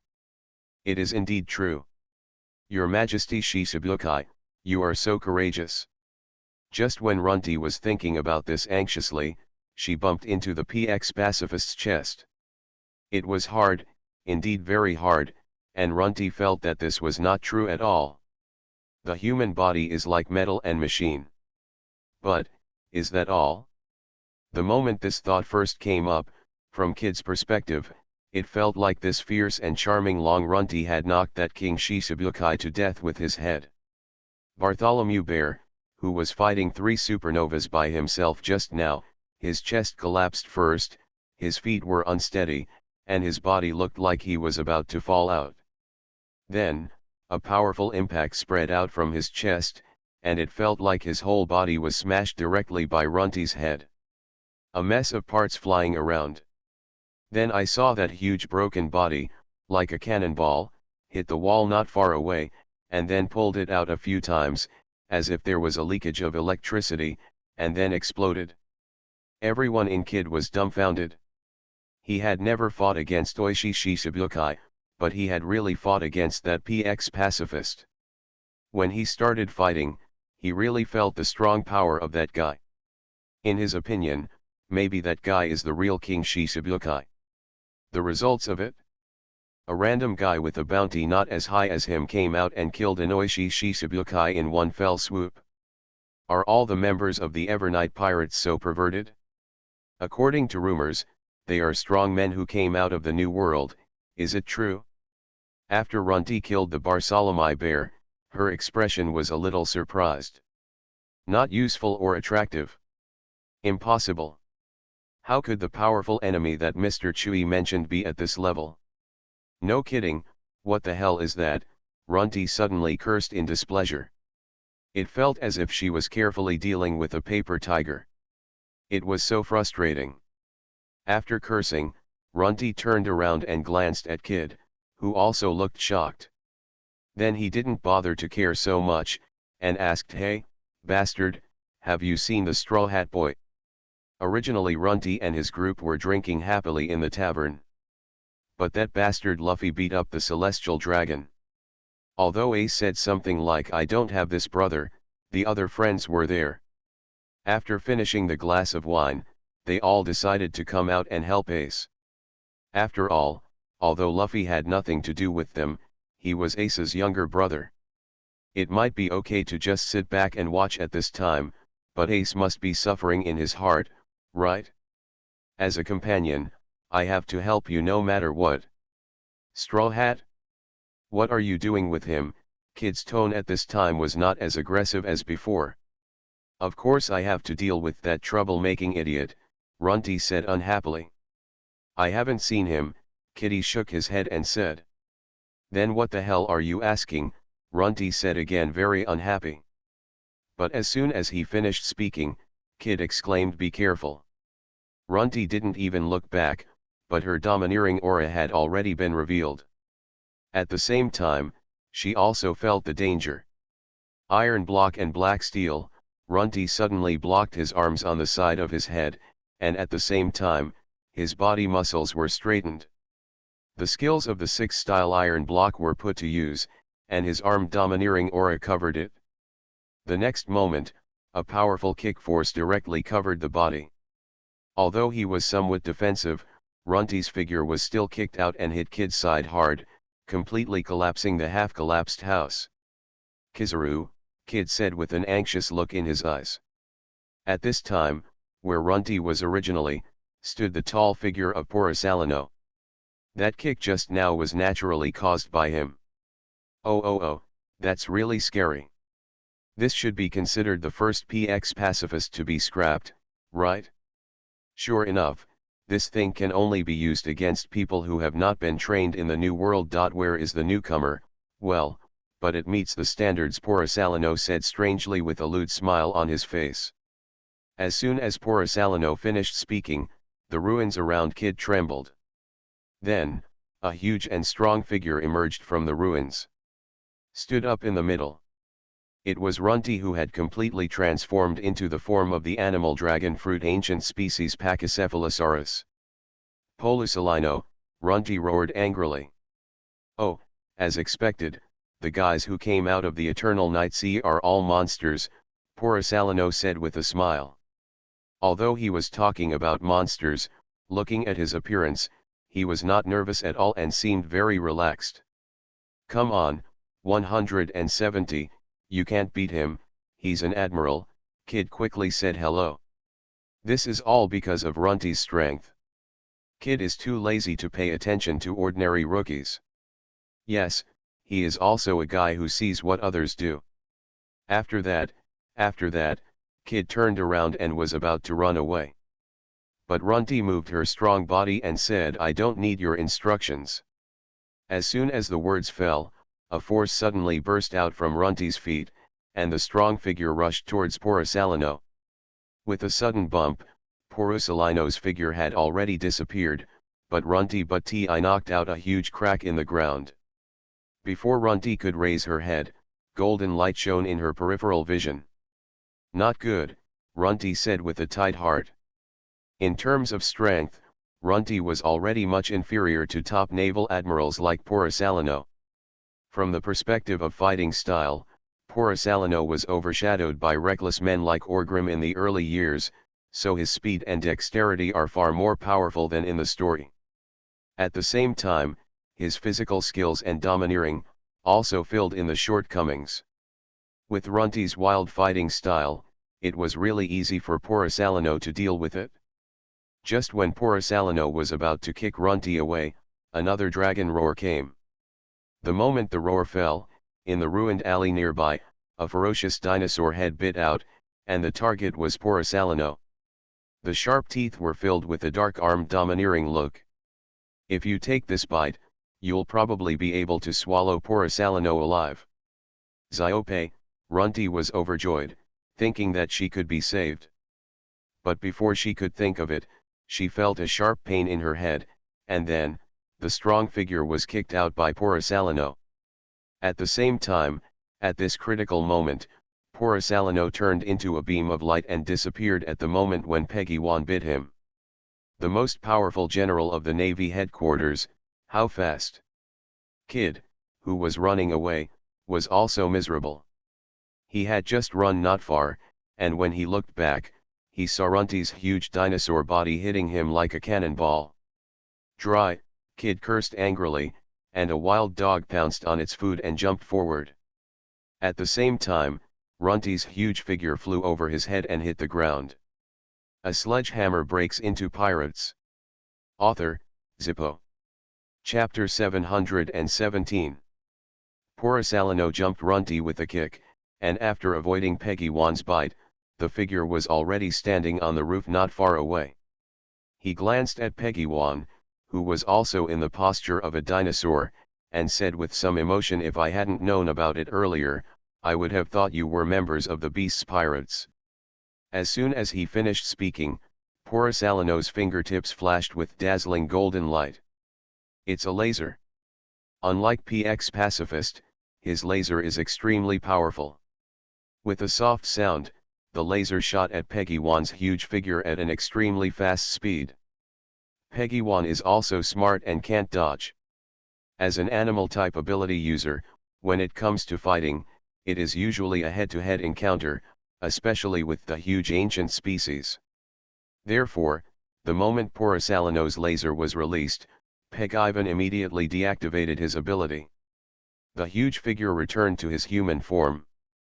The laser passed over his head and hit the ground behind him, causing a violent explosion. Porosalino raised his brows and said, "Smart." However, as soon as he finished speaking, a strong wind came from behind. This blow made Porosalino feel a little threatened. "Yada mirror," Porosalino said softly. Then, the figure turned into a golden beam, and several refractors flew out. At the same time, on the roof where he was originally, a girl holding a mace struck the spot where Porosalino was. Thunder gossip. The person who came was Yamato. With one blow, the house was directly destroyed. Then Yamato's figure somersaulted forward, holding the mace, and landed gracefully on the ground. "Runti, Ziope, why did you get into a fight with a monster like Porosalino?" After Yamato landed, he immediately asked. Peggy shook her head helplessly and said, "I don't know either. When I came over, I found that my sister was fighting with Porosalino, so I could only help." In the distance, Runti struggled to get up from the ground. She was kicked in the head by Porosalino, and unlike dealing with ordinary supernovas, Porosalino tried his best when he kicked her. But there was no way he could hold back. If he had kicked Kid in the head, Kid would probably have died on the spot. But Runti was different. She was armed and domineering, and at the same time, her head was a serious one. For someone who has practiced Iron Head Kung Fu, I think she can withstand a few more kicks. It's all this bastard. I originally wanted to ask him if he had seen that Straw Hat Boy, but I don't know what happened. First, the King Shishibukai showed up, and then that poor Asalino also came to beat me. Runty pointed angrily at Kid, who had just climbed up from the ground. Kid. But he didn't dare to be arrogant anymore at this time, although among the people in front of him, there was not a single supernova with a bounty higher than there is no one higher than him. But he has already realized that something is wrong. The bounties on these people may not be high, but their strength is really strong. I don't think he can beat any one of them. Before Kid could speak, another golden light flashed, and the expression on Yamato's face changed. Run away. As he finished speaking, he swung his mace and struck out. Yamato's strength is much stronger than that of Runty and Peguin. He can also be called a master, although he can't beat poor Asalino for sure. Yes, but it won't be knocked down by poor Asalino's 3 punches and 2 kicks. The stick was shot out and drew a semicircle behind him, which happened to block the kick condensed in poor Asalino's beam. A powerful impact of power instantly erupted from around the two of them. The ground under Yamato's feet could not bear the force and directly shattered. Then, her figure also flew out upside down. But unlike Runty, Yamato turned over with a kite in the air, landed with his feet, and made 2 plow marks on the ground. He inserted the mace and stopped his figure. This is the Admiral. Yamato was filled with emotion. Although they all grew up in a master's nest, there was someone who was the strongest in the world around them. But when they really started fighting, no one would take them seriously. Only this time when I fought with poor Asalino, I felt extremely strong pressure in just a moment. I can't beat him no matter what. I know very well in my heart that this can't be solved by hard work and explosiveness. This gap is really too big. Sheng Runty is an irritable girl, but she still listens to Yamato's words. After fighting with poor Asalino several times, Runty also realized that she and others could not be poor Asalino's opponents at all, so as soon as Yamato finished speaking, she turned around and ran away. Peggy-wan was not polite and turned around and ran away. Kid. Yes, weren't you very arrogant just now? Kid cursed and couldn't care less. He turned around and started running with Runty. Hey, bastard, why are you following me? Runty cursed while running. I told you to run away a long time ago. If it weren't for you, an idiot, I would have run away. Now I'm just along the way, Kid retorted. Eustace Kid, right? You are dead. When you leave the Chambord Islands and arrive in the New World, I want you to look good. After Runty cursed, he stopped talking, covered his head and ran away. But poor Asalino had no intention of letting go, and chased after him with a golden light. Fortunately, Peguin, Runty, and Yamato couldn't beat him. Poor Asalino was not a real novice. He dodged and occasionally struck back, and escaped in a very embarrassed manner. At the same time, it could be seen that poor Asalino seemed to have concerns and did not really kill him. An explosion exploded behind him, and the strong airflow directly lifted Yamato out. After turning around a few times in the air and landing on the ground, Yamato shouted Xiaopei. The moment she finished speaking, she had already thrown the mace in her hand towards Peggy-wan. Peggy-wan seemed to understand very well. He jumped in the air, grabbed the mace, and then didn't look back. He ran forward. Yamato, who was running, suddenly stopped and stopped his figure. Drink, Yamato suddenly shouted loudly, and swung her arms downwards, as if she was in a posture. After the loud shout, a fierce aura suddenly overflowed from Yamato's body, and her arms, also wrapped in jet black arm domineering.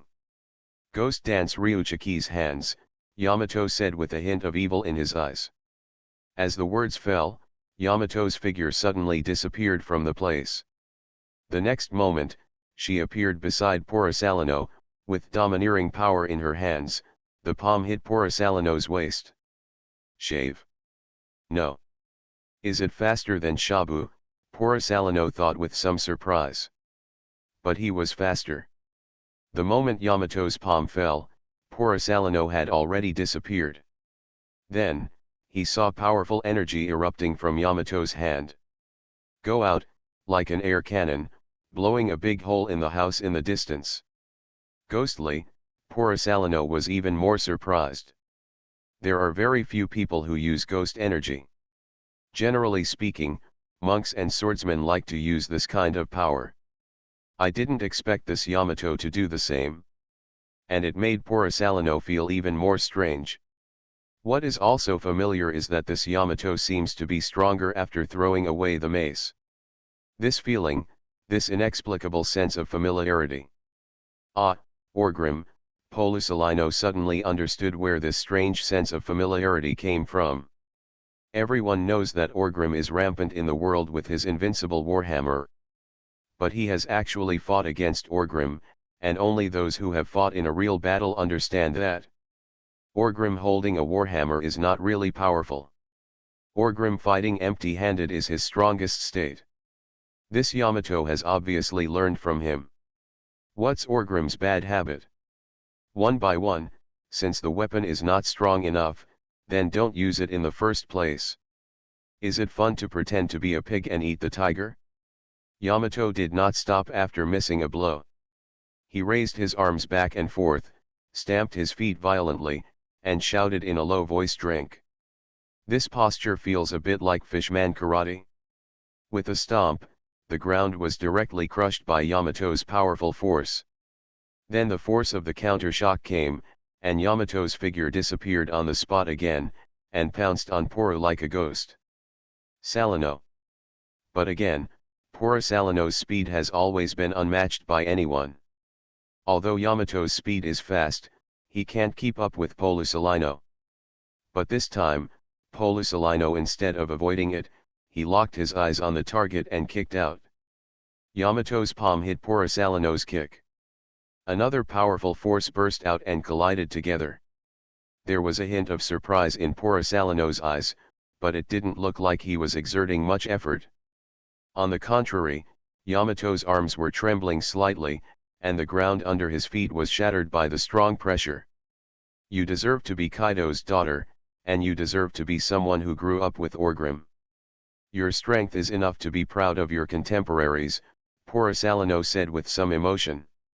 He still had enough time to speak, but Yamato concentrated all his strength and did not dare to speak at all, fearing that if he did, he would let out his anger. But even so, Yamato's trembling gradually spread from his arms to his whole body, and his feet slowly sank into the ground under his feet, like a nail, being pressed down by Porosalino's legs. On. Just when Yamato's calves were not even touching the ground, Porosalino had a sly smile in his eyes. Oops, Yamato was shocked and seemed to have realized something. Porosalino said, "You are still too young." As the words fell, Porosalino's leg relaxed, and Yamato felt all the pressure on his hand dissipate. But the sense of crisis in his heart surged up. Indeed, she is still too young and has insufficient combat experience. If it were an experienced veteran, it would be impossible to wrestle with Porosalino here, let alone allow Porosalino to press his legs into the ground. Originally, when Porosalino let go of his leg, Yamato should keep up with the rhythm and either continue to attack fiercely or avoid it, because the next wave of kicks from Porosalino was definitely coming soon. But at this time, Yamato's legs sank into the ground. Although he pulled them out quickly, there was just such a pause.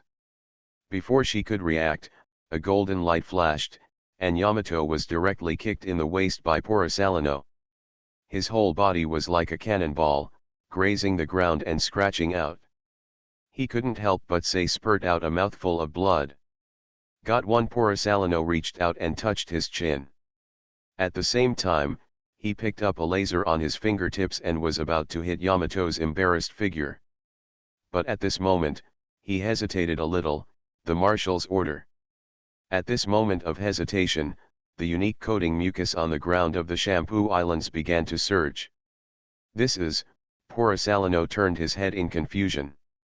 Then, he saw the mucus pouring down on him. The fishman karate hits the sea over his shoulder. A gentle voice came from a distance. After dodging the blow, poor Salino also saw the figure clearly, frowned and said, "You should know what you are doing, right? King Shisabukai Hikseijinbei. A sledgehammer breaks into pirates." Author, Zippo. Chapter 718. On the other side of the Shampoo Islands, the Straw Hat Pirates were also running away. But these people are really weird. There were people riding lions, people riding bicycles, and people whose faces were painted like clowns. All in all, there was a large group of people moaning and groaning, and no one looked serious. Luffy is also very capable. Orgrim tore apart the Straw Hat Pirates into pieces.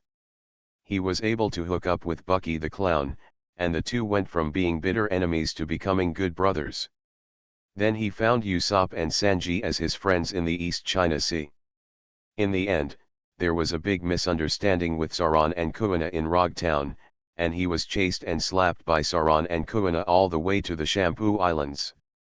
On the way, they also took away Dr. Chopper from the Drum Kingdom, and even the disciple of Master Tom in the capital of Seven Waters - the bastard Fuki also boarded his pirate ship inexplicably.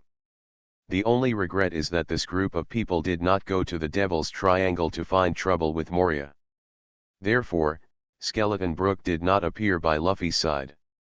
Otherwise, his team would really be full of ghosts and monsters.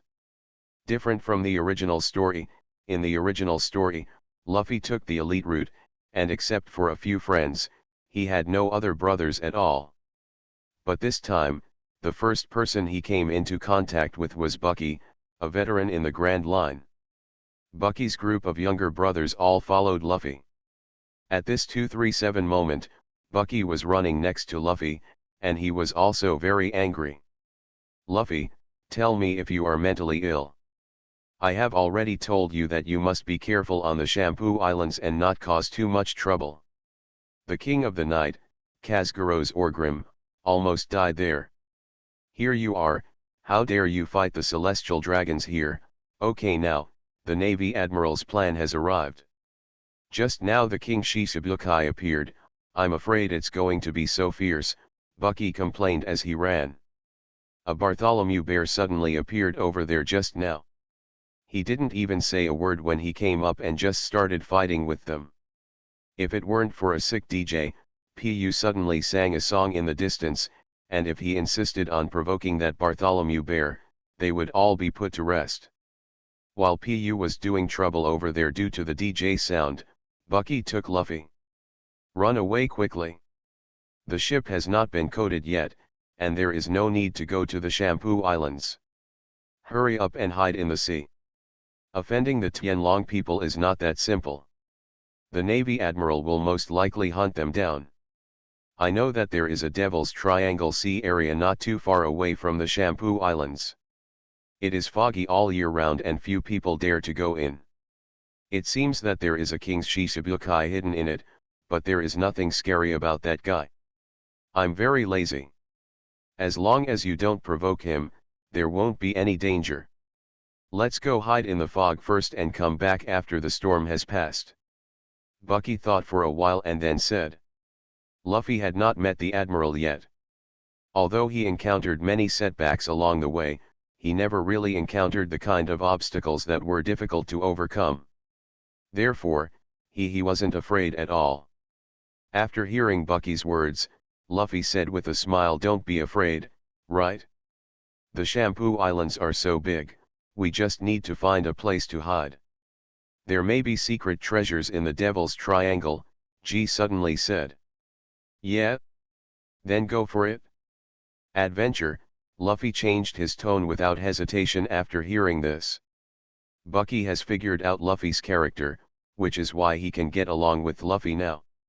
In the original story, Bucky did all kinds of evil in the East China Sea. He used his Bucky bullets to attack towns at every turn, killing countless innocent people. But in today's world, Bucky didn't dare to be so arrogant in the East China Sea. He honestly did what he did. As for the transparent little pirate, because he met Orgrim in the early years, and later changed his temper. After all, he is timid and is afraid that he will offend the Warhammer pirates somewhere. Precisely because he didn't do any evil, Luffy and he didn't have any conflicts. On the contrary, they were like each other and mingled together. Bucky wants to find more treasures, and Luffy is an adventurous character. The two of them mix together and are very happy. Let's talk about how to escape from the island. The green algae head will chase me, and the Navy may also have locked the port. G held a cigarette in his mouth and said as he ran. Then just call it out. The Navy or something, please let me, I am the male pilot who wants to become the Pirate King, said very confidently. But as soon as he finished speaking, a slash flew over from a distance. Luffy instinctively grabbed Bucky and blocked Bucky in front of him. The cat's body dwarfed, and in the next second, he slashed Bucky into two pieces. The rest of the people were also shocked. Hello. Luffy. You bastard, Bucky's upper body flying in the air cursed angrily. After cursing, he turned his head and looked at the direction where the slash was coming. Since he was flying high, he could see far away. Who knows, shocked at first sight? Ruined. We're screwed. Bucky yelled in horror. What happened? Who is it? Attack us? That swordsman named Zoro, Luffy also asked a little annoyed. Impossible, that swordsman can't be so powerful, Sanji said in a deep voice. He has already realized that his group may have encountered a strong enemy. The chief inspector of the Navy headquarters, Momo Sejun. Bucky said in a panic. Who is that? Why haven't I heard of her? Luffy asked curiously. As soon as he finished speaking, a pink figure in the distance rushed over at a very fast speed, even pulling out some after images behind him. Before Luffy could see clearly, the figure suddenly his foot has already kicked Luffy's chest. The peach rabbit kicks off the eagle, Jun chuckled softly. But she didn't use any domineering power. Maybe she was afraid of kicking Garp's grandson to death? No one could see clearly, but Luffy felt like he was being beaten to death by the seven waters. It was as if the sea train had been hit. It had no resistance at all. It rolled on the ground like a ball and wiped out for several hundred meters. Shaking the cloak of justice on his shoulders, Jun took out a cigarette from his pocket, bit it on his mouth, smiled and said Garp's grandson is not that good either. As soon as he finished speaking, the surrounding scene became quiet. Jun touched around and found that he didn't have any fire. He glanced at Sanji and said, "You kid, lend me a fire." Sanji was already an old pervert, and Jun was a pretty person. Tiao Shun had such a good figure that he almost fell to his knees after just one glance. Fortunately, Jun's appearance was a bit domineering, and he defeated their captain Luffy with one kick, so that Sanji did not dare to make too many mistakes, and out of gentlemanly demeanor, he helped Jun light the fire.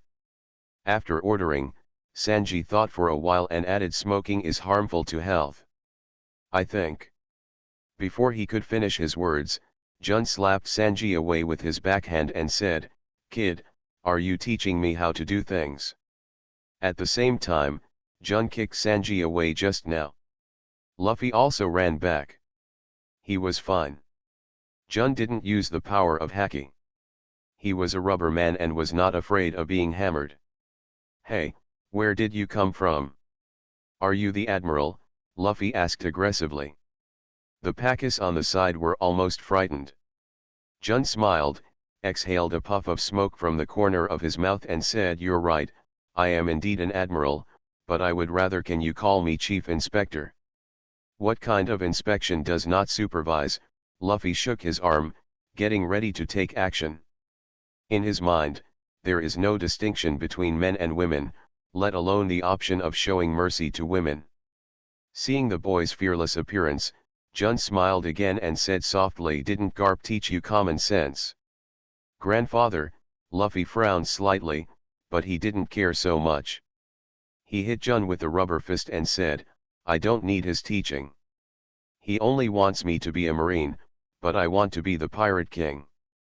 Man."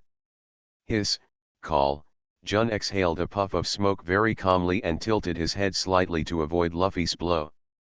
"Maybe someone will become the pirate king, but it will definitely not be you," Jun suddenly said. "I will definitely be the pirate king." Luffy also wanted to say something grand, but he couldn't finish his words this time.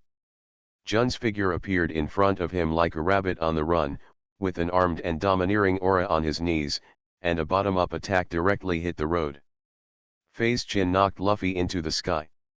Without stopping at all, in the next moment, Jun's figure bounced on the spot, flew into the air, raised his leg and slashed down with a battle axe, and penetrated Luffy's body.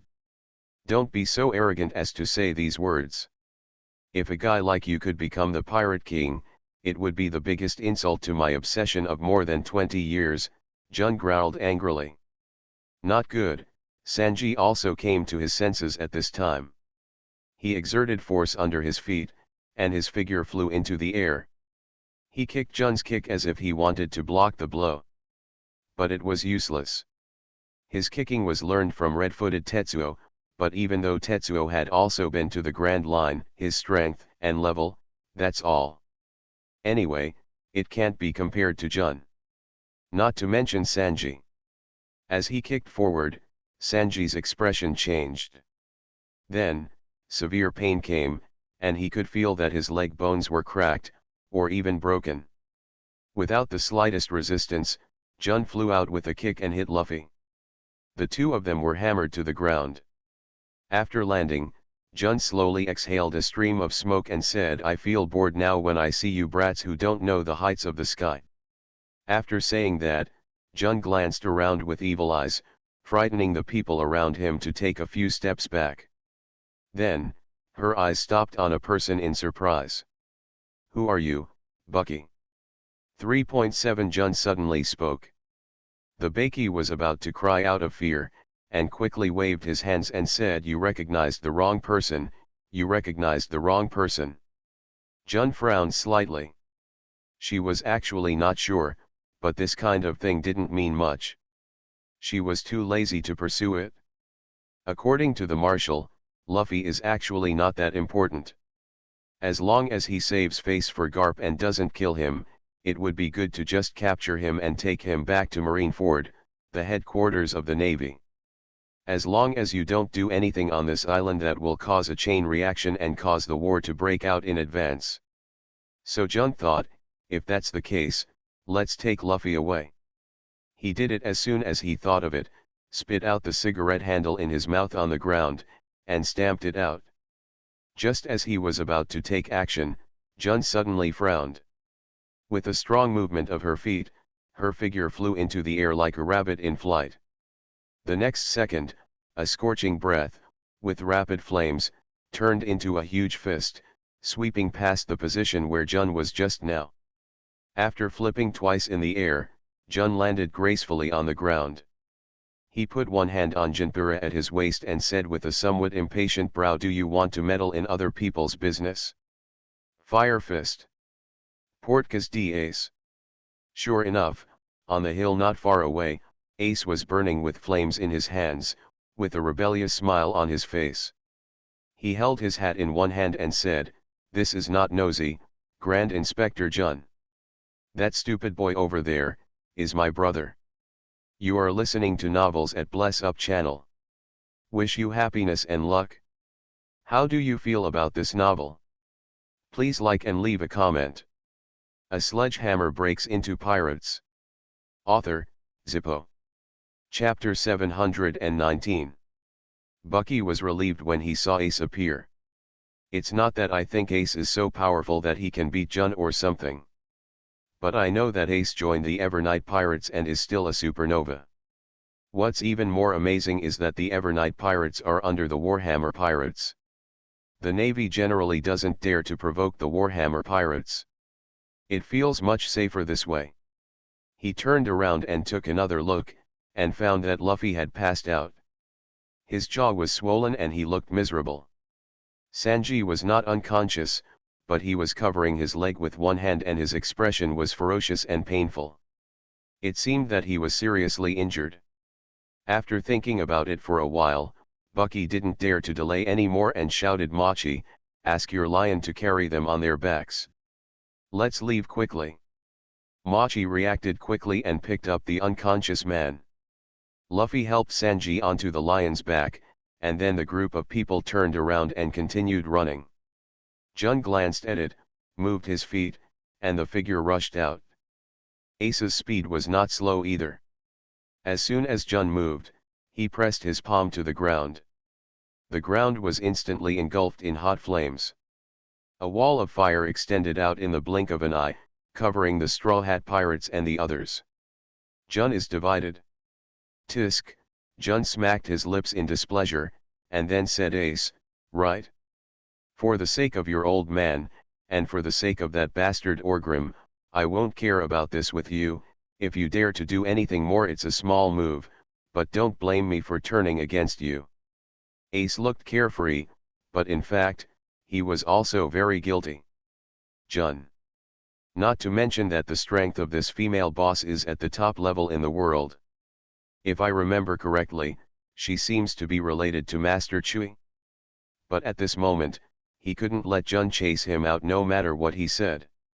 Seeing that Ace was silent, Jun didn't care about the wall of fire or not, and stretched out his hand to scatter the flames in front of him. But as soon as she raised her arm, Ace punched her again, and the flames roared. This time, Jun's eyes filled with anger, and he unsheathed the Jinpura in his hand. A sharp edge spread out, instantly extinguishing Ace's fire fist. Before Ace could use a new move, Jun's figure had already pulled out several phantoms and appeared in front of Ace. "Dance of the moon with a sword," Jun said softly. The cold light suddenly appeared. Just when Jun was about to cut Ace first, the wind moved. So fast, Jun was a little surprised because she had seen it clearly. In this moment, a figure rushed out from behind Ace, also holding a knife in his hand.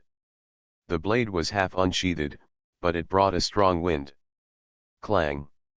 With a loud sound, Jun's Kimpira slashed at the half unsheathed blade, causing a sonorous sound of sparks colliding with metal. "Kama Itaki," the figure shouted in a low voice. It was invisible to the naked eye, but Jun instinctively tilted his head. Sure enough, a wind blade passed by her and cut off a strand of hair beside her ear. This time Ace seemed to have reacted. He punched Jun with sparks and punched him in front of him. At the same time, the figure who blocked Jun's blade also swept out with a kick, trying to trip Jun. Just like Jun. The two of them seemed to have quite a tacit understanding when they cooperated. A smile appeared on Jun's face. He didn't resist anything. He stepped on his foot and pushed the figure back a few steps. He stared at the blocker with a strange look. The figure in front of Ace. Casual and dressed, just whisper softly. Her expression was indeed a bit complicated. From a standpoint, Andrest was a pirate. But judging from his identity, this guy is Orgrim's biological son, and he is Orgrim's woman. This guy, the relationship is very messy. "Mom, give me some face." Andrest grinned and said hello handsomely. "What did you call me?" Jun was stunned for a moment, looked at Andrest and said. "Little mom." Ah, Andrest was also stunned for a moment. Before Jun could speak, Andrest continued, "I know something about your relationship with my father." Andrest knew that he could not defeat Jun, so he, being a thief, lowered his profile when he came up and faced Jun directly as a junior. Hearing Andrest's name, Jun became even more confused. This guy is a pirate, and he belongs to Orgrim. But he calls himself Little Mom. I felt something was wrong, but when I thought about it carefully, there was nothing wrong. But it sounds like I am just like him. He also talks about you, and his attitude is very generous. If I take action here, with a senior. Jun is very confused. But I don't know why, but I still feel a little happy in my heart. Jun took a deep breath and looked at the figures of the Straw Hat Pirates fleeing in confusion behind the wall of fire. I thought about it, that guy Porisalino is also on the island, so the Straw Hat Pirates don't have to go through all the trouble themselves. Not to mention, the important thing this time should be to measure the strength of PX Pacifist. Jean Momomaru has blocked the port. After the Straw Hat Pirates pass by, they will inevitably run into the hands of PX Peace Justice. When the time comes, whether they can escape or not depends on their abilities. Thinking of this, Jun had no intention of pursuing him, but she looked at Andrest and said, "Even if you call me that, I am a navy, you are a pirate, if you want to leave from here, you have to see if you are capable enough." Andrest felt relieved after hearing this. He was not a fool. Naturally, he understood that if Jun was really cruel, there would be no need to say such nonsense to him. Now he can still say a few words to him. That proves a lot. Maybe it's for the sake of his father, or maybe the Navy has some plans. In short, this time is not a fatal disaster. From what Jun meant, he wanted to weigh his own side. Thinking of this here, Andrest nodded to Jun and said, "That's offending, little mom." "You three, come together," Jun said with a smile. As soon as she finished speaking, Trafalgar Law's figure came out from a hidden place not far away with some embarrassment. He had been hiding for a long time, and it seemed that Jun had already discovered it. "Yeah." Andrest didn't say anything, but put one hand on the handle of the demon sword's Indu. Then, the wind pressure repeatedly overflowed from the gap between the handle and the scabbard, blowing the wind on his shoulders. The captain's cloak fluttered. The atmosphere was quiet for a while, and then became very still. Andrest suddenly exerted force on his feet, and his figure rushed towards Jun at an extremely fast speed as if the wind was helping him. The two were almost 3 steps apart. Andrest suddenly dropped his foot, and his body stopped here. At the same time, this foot drop was a technique for exerting force. He followed the force with his hands, the demon sword Xindu then unsheathed, bringing out a cold and sharp slash. "Step forward and chop," Andrest shouted in a low voice. There was a glint in Jun's eyes, and the Jinpura in his hand also unsheathed at this time, blocking Andrest's slash with great precision. As expected of the best swordsman under his tutelage, Jun praised him, and then Kimpira slipped in his hand and missed Andrest's blade. Without any other fancy movements, he simply thrust forward and stabbed Andrest. Chest. Andrest was also very fast. With a twist of his ankle, his waist was extremely flexible and his sensitive side avoided a stab. At the same time, he flicked his wrist, and a sharp invisible force appeared on the demon sword's heart. "Wind. Cutting steel flash," Andrest shouted again. Jun was really a little surprised at this time. He is so sensitive. This kid is like the wind?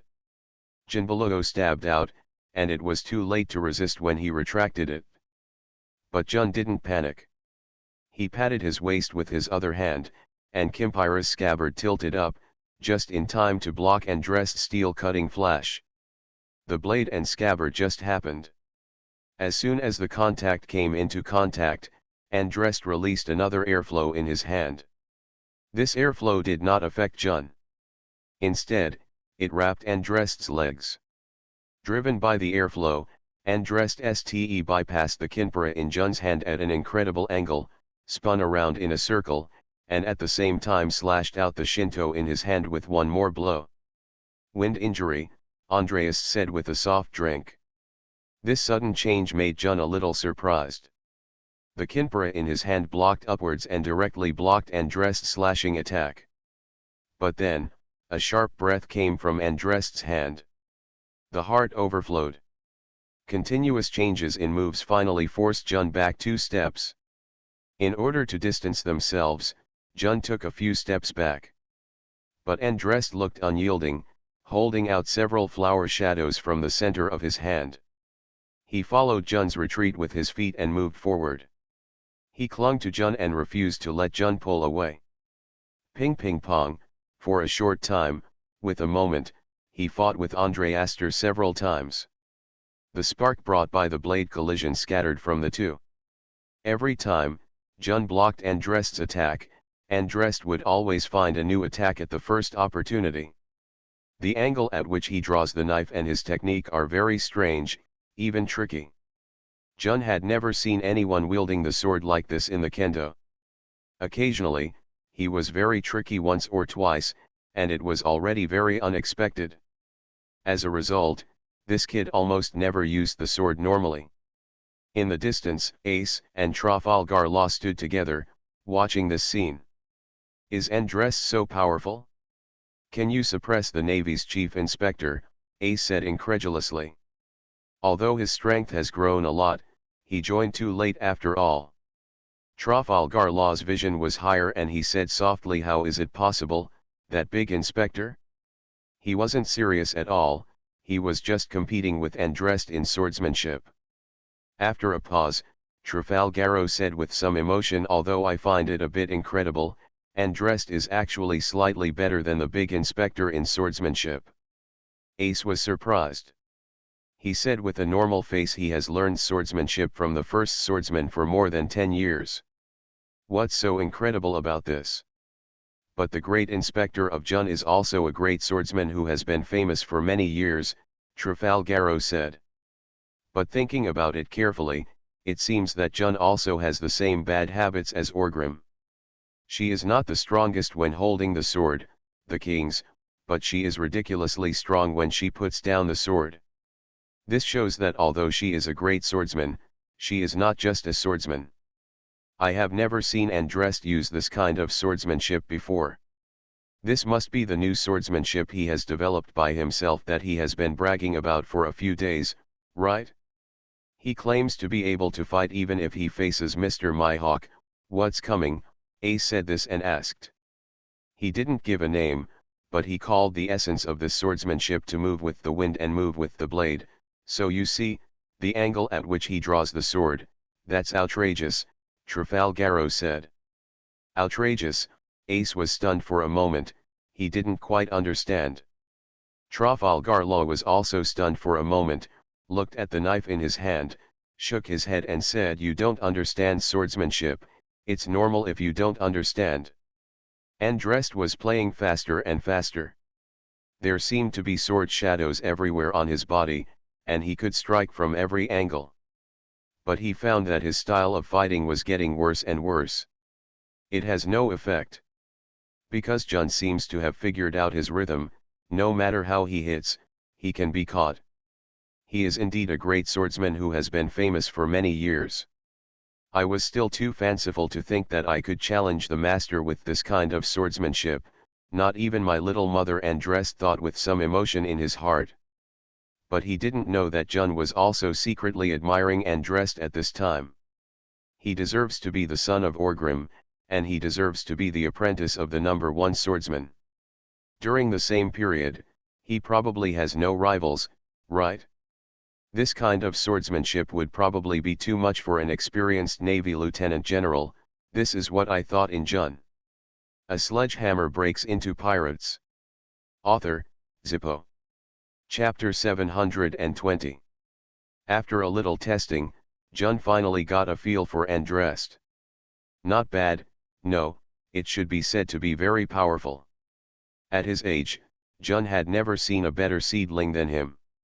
Thinking of this, Jun used his sword to parry Andrest's demon sword Shinto, and then curled up the corner of his mouth with a smile.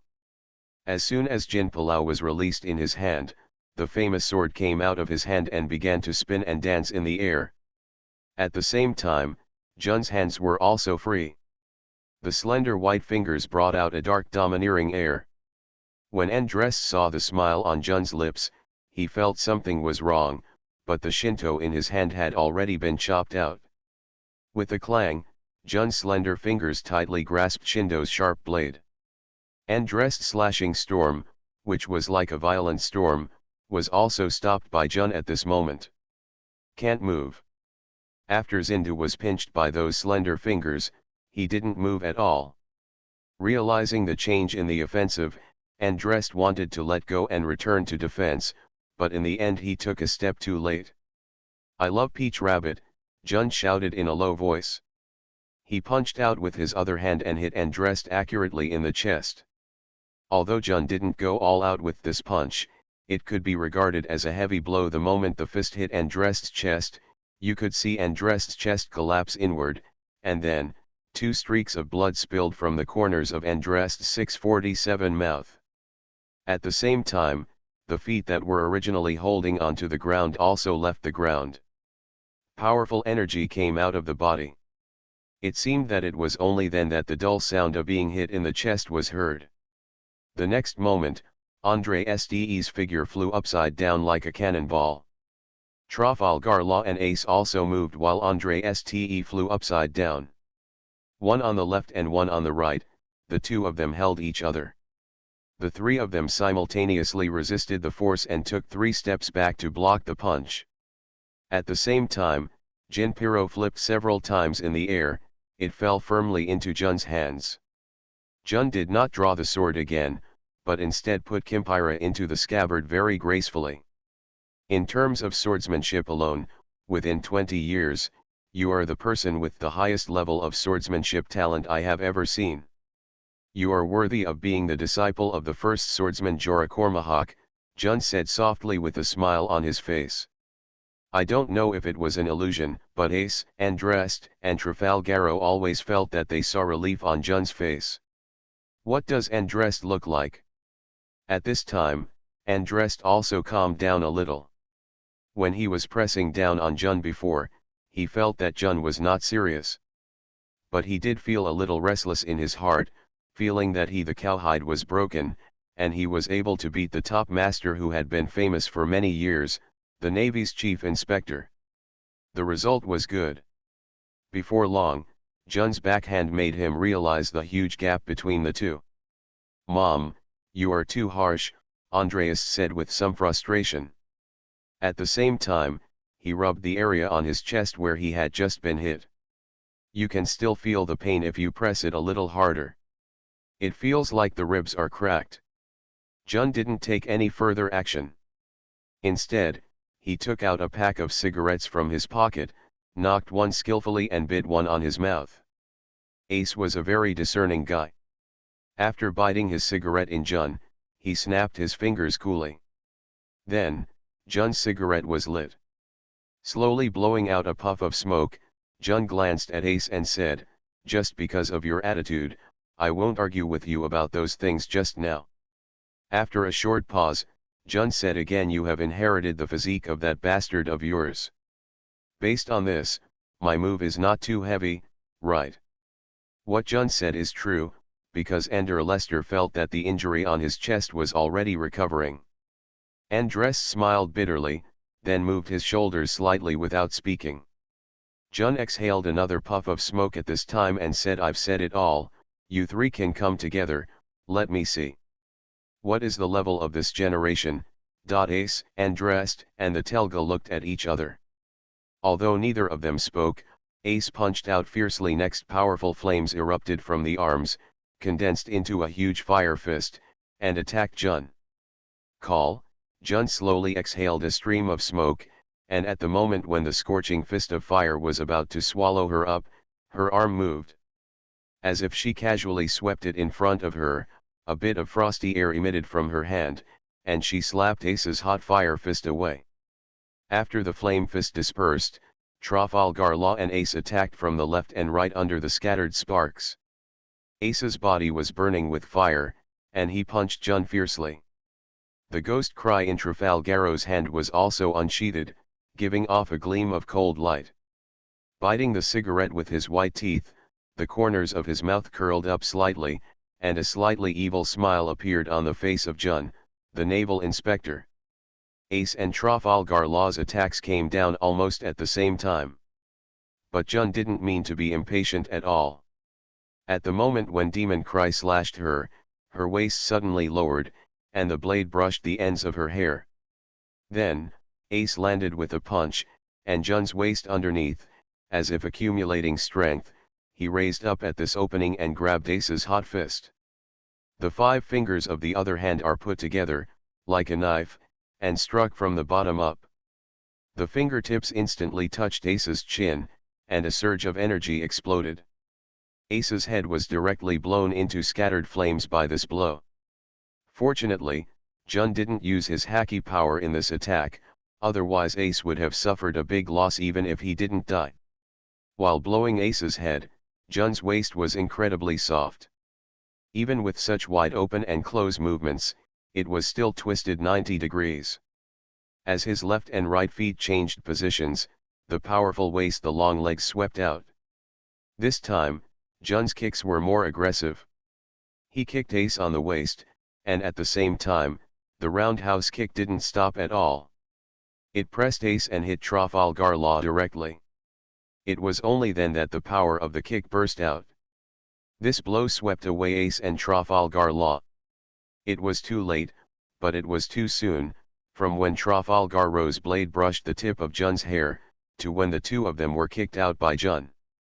It was only for a moment. Moving like a rabbit, Jun's counter-attack in this short moment was quite sharp and fast. He hit Ace's head with one blow, causing him to lose his sight and any room to change his moves. At the same time, he turned around and kicked the two little guys away with a roundhouse kick. At the same time as these two blows fell, Jun exerted force on his feet and jumped 2 steps back. As expected. The next moment, Andrest's demon sword Shinto had pierced straight into the spot where Jun was just now. The sword failed, and Andrest didn't hesitate at all. He exerted force with his feet, and his heart broke through the ground, shooting out some soil, and trying to draw a semicircle from bottom to top. When the semicircle section is at its largest, it can just reach Jun. Perfect distance control. But he didn't even wait for Andrest to draw the semicircle. Jun seemed to have expected it. At the same time that Shinwatari broke the ground, she also raised one leg. After Shinto was up for a while, Jun stepped on the tip of Shinto's knife, forcing Andrest's knife to fall to the ground again. "Kid, you're a million years too early to win against me," Ji said with a smile on his lips. Andrest didn't answer, and Shinto was stepped on the ground. He was decisive, and he released the handle of the knife in his hand without hesitation, twisted his waist, and swept out with the same roundhouse kick. Jun naturally moved his arms forward in a parrying posture, and sure enough, Andrest's kick hit Jun's parry hard. He had obviously blocked Andrest's kick, but Jun found that there was a smile of success on Andrest's face. "I didn't use any kind of arrogance, it felt a bit too bullying." Jun glanced left and right out of the corner of his eye and saw that there was no movement on the left.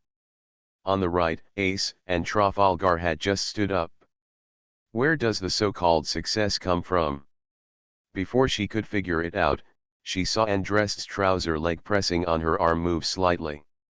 Then, Jun was a little surprised to see a little girl about the size of her thumb getting out of Andrest's trousers. This is, Jun's thoughts whirled around, and he recognized it in an instant. Lily Ernst Mark. The fist of Elbaf, Lily yelled and punched out. At the moment when the punch was punched, her figure quickly changed from Thumbelina to a huge giant. Because of this, her punch was almost impossible to avoid. She could avoid it and hit Jun's body firmly. The powerful impact instantly covered Jun's body. This blow was really beyond Jun's expectation. Therefore, she couldn't do it at all. When she had time to resist, she was thrown away by the giant's blow. This was the first time she had been hit since she landed on the Chambord Islands, right? First she flew upside down in the air for a while, and then her feet suddenly landed on the ground. 2 plow marks were made on the ground, and he retreated probably more than 30 meters before he really stopped his movements. It was not considered a serious injury, even if it was unexpected, but with Jun's body in terms of quality, receiving this blow was nothing. It just felt a little painful. Andrest and Lily did not pursue anything, and Ace and Trafalgaro did not make any more moves. This was also let Jun understand something. From the beginning, These three little guys have already calculated it. Whether it is Ace, Trafalgar Law, or the final shot of 0.4 Andreast. In fact, it's all cover and pretense. The one who really wants to strike with full strength is the little girl named Lily. To fight, a strong person only needs to use his strength to crush him. But a weak person needs more wisdom. It's really a good combination. Jun took out a puff of smoke and said softly. Andrest grinned and said with a smile, "Do we pass now? Mom. Only this time, when we enter the new world in the future, it won't matter whether it's you or that Garp's grandson. I have been called to see you." Jun nodded and said. As soon as she finished speaking, Andrest and others also breathed a sigh of relief. This method cannot be replicated again. If Jun persists, it will be really difficult for them to pass. Originally, Jun wanted to say a few words to Andrest, such as asking him to bring a message to Orgrim. But then he thought about it, and he probably wouldn't be able to see Andrest in a short time. When she arrived at Orgrim, she seemed to have nothing to say to Orgrim. She would be wrong if she said too much. The Navy had entered a very tense stage. Jun felt that it was better not to have anything to do with Orgrim recently. It's good to involve him. That guy is a thief. What if I missed something? That bastard will most likely have insight into the Navy's plan. Finally he shook his head, puffed out the cigarette in his mouth, turned around and left. Feeler reminds you, 3 things about reading: collect, recommend, and share.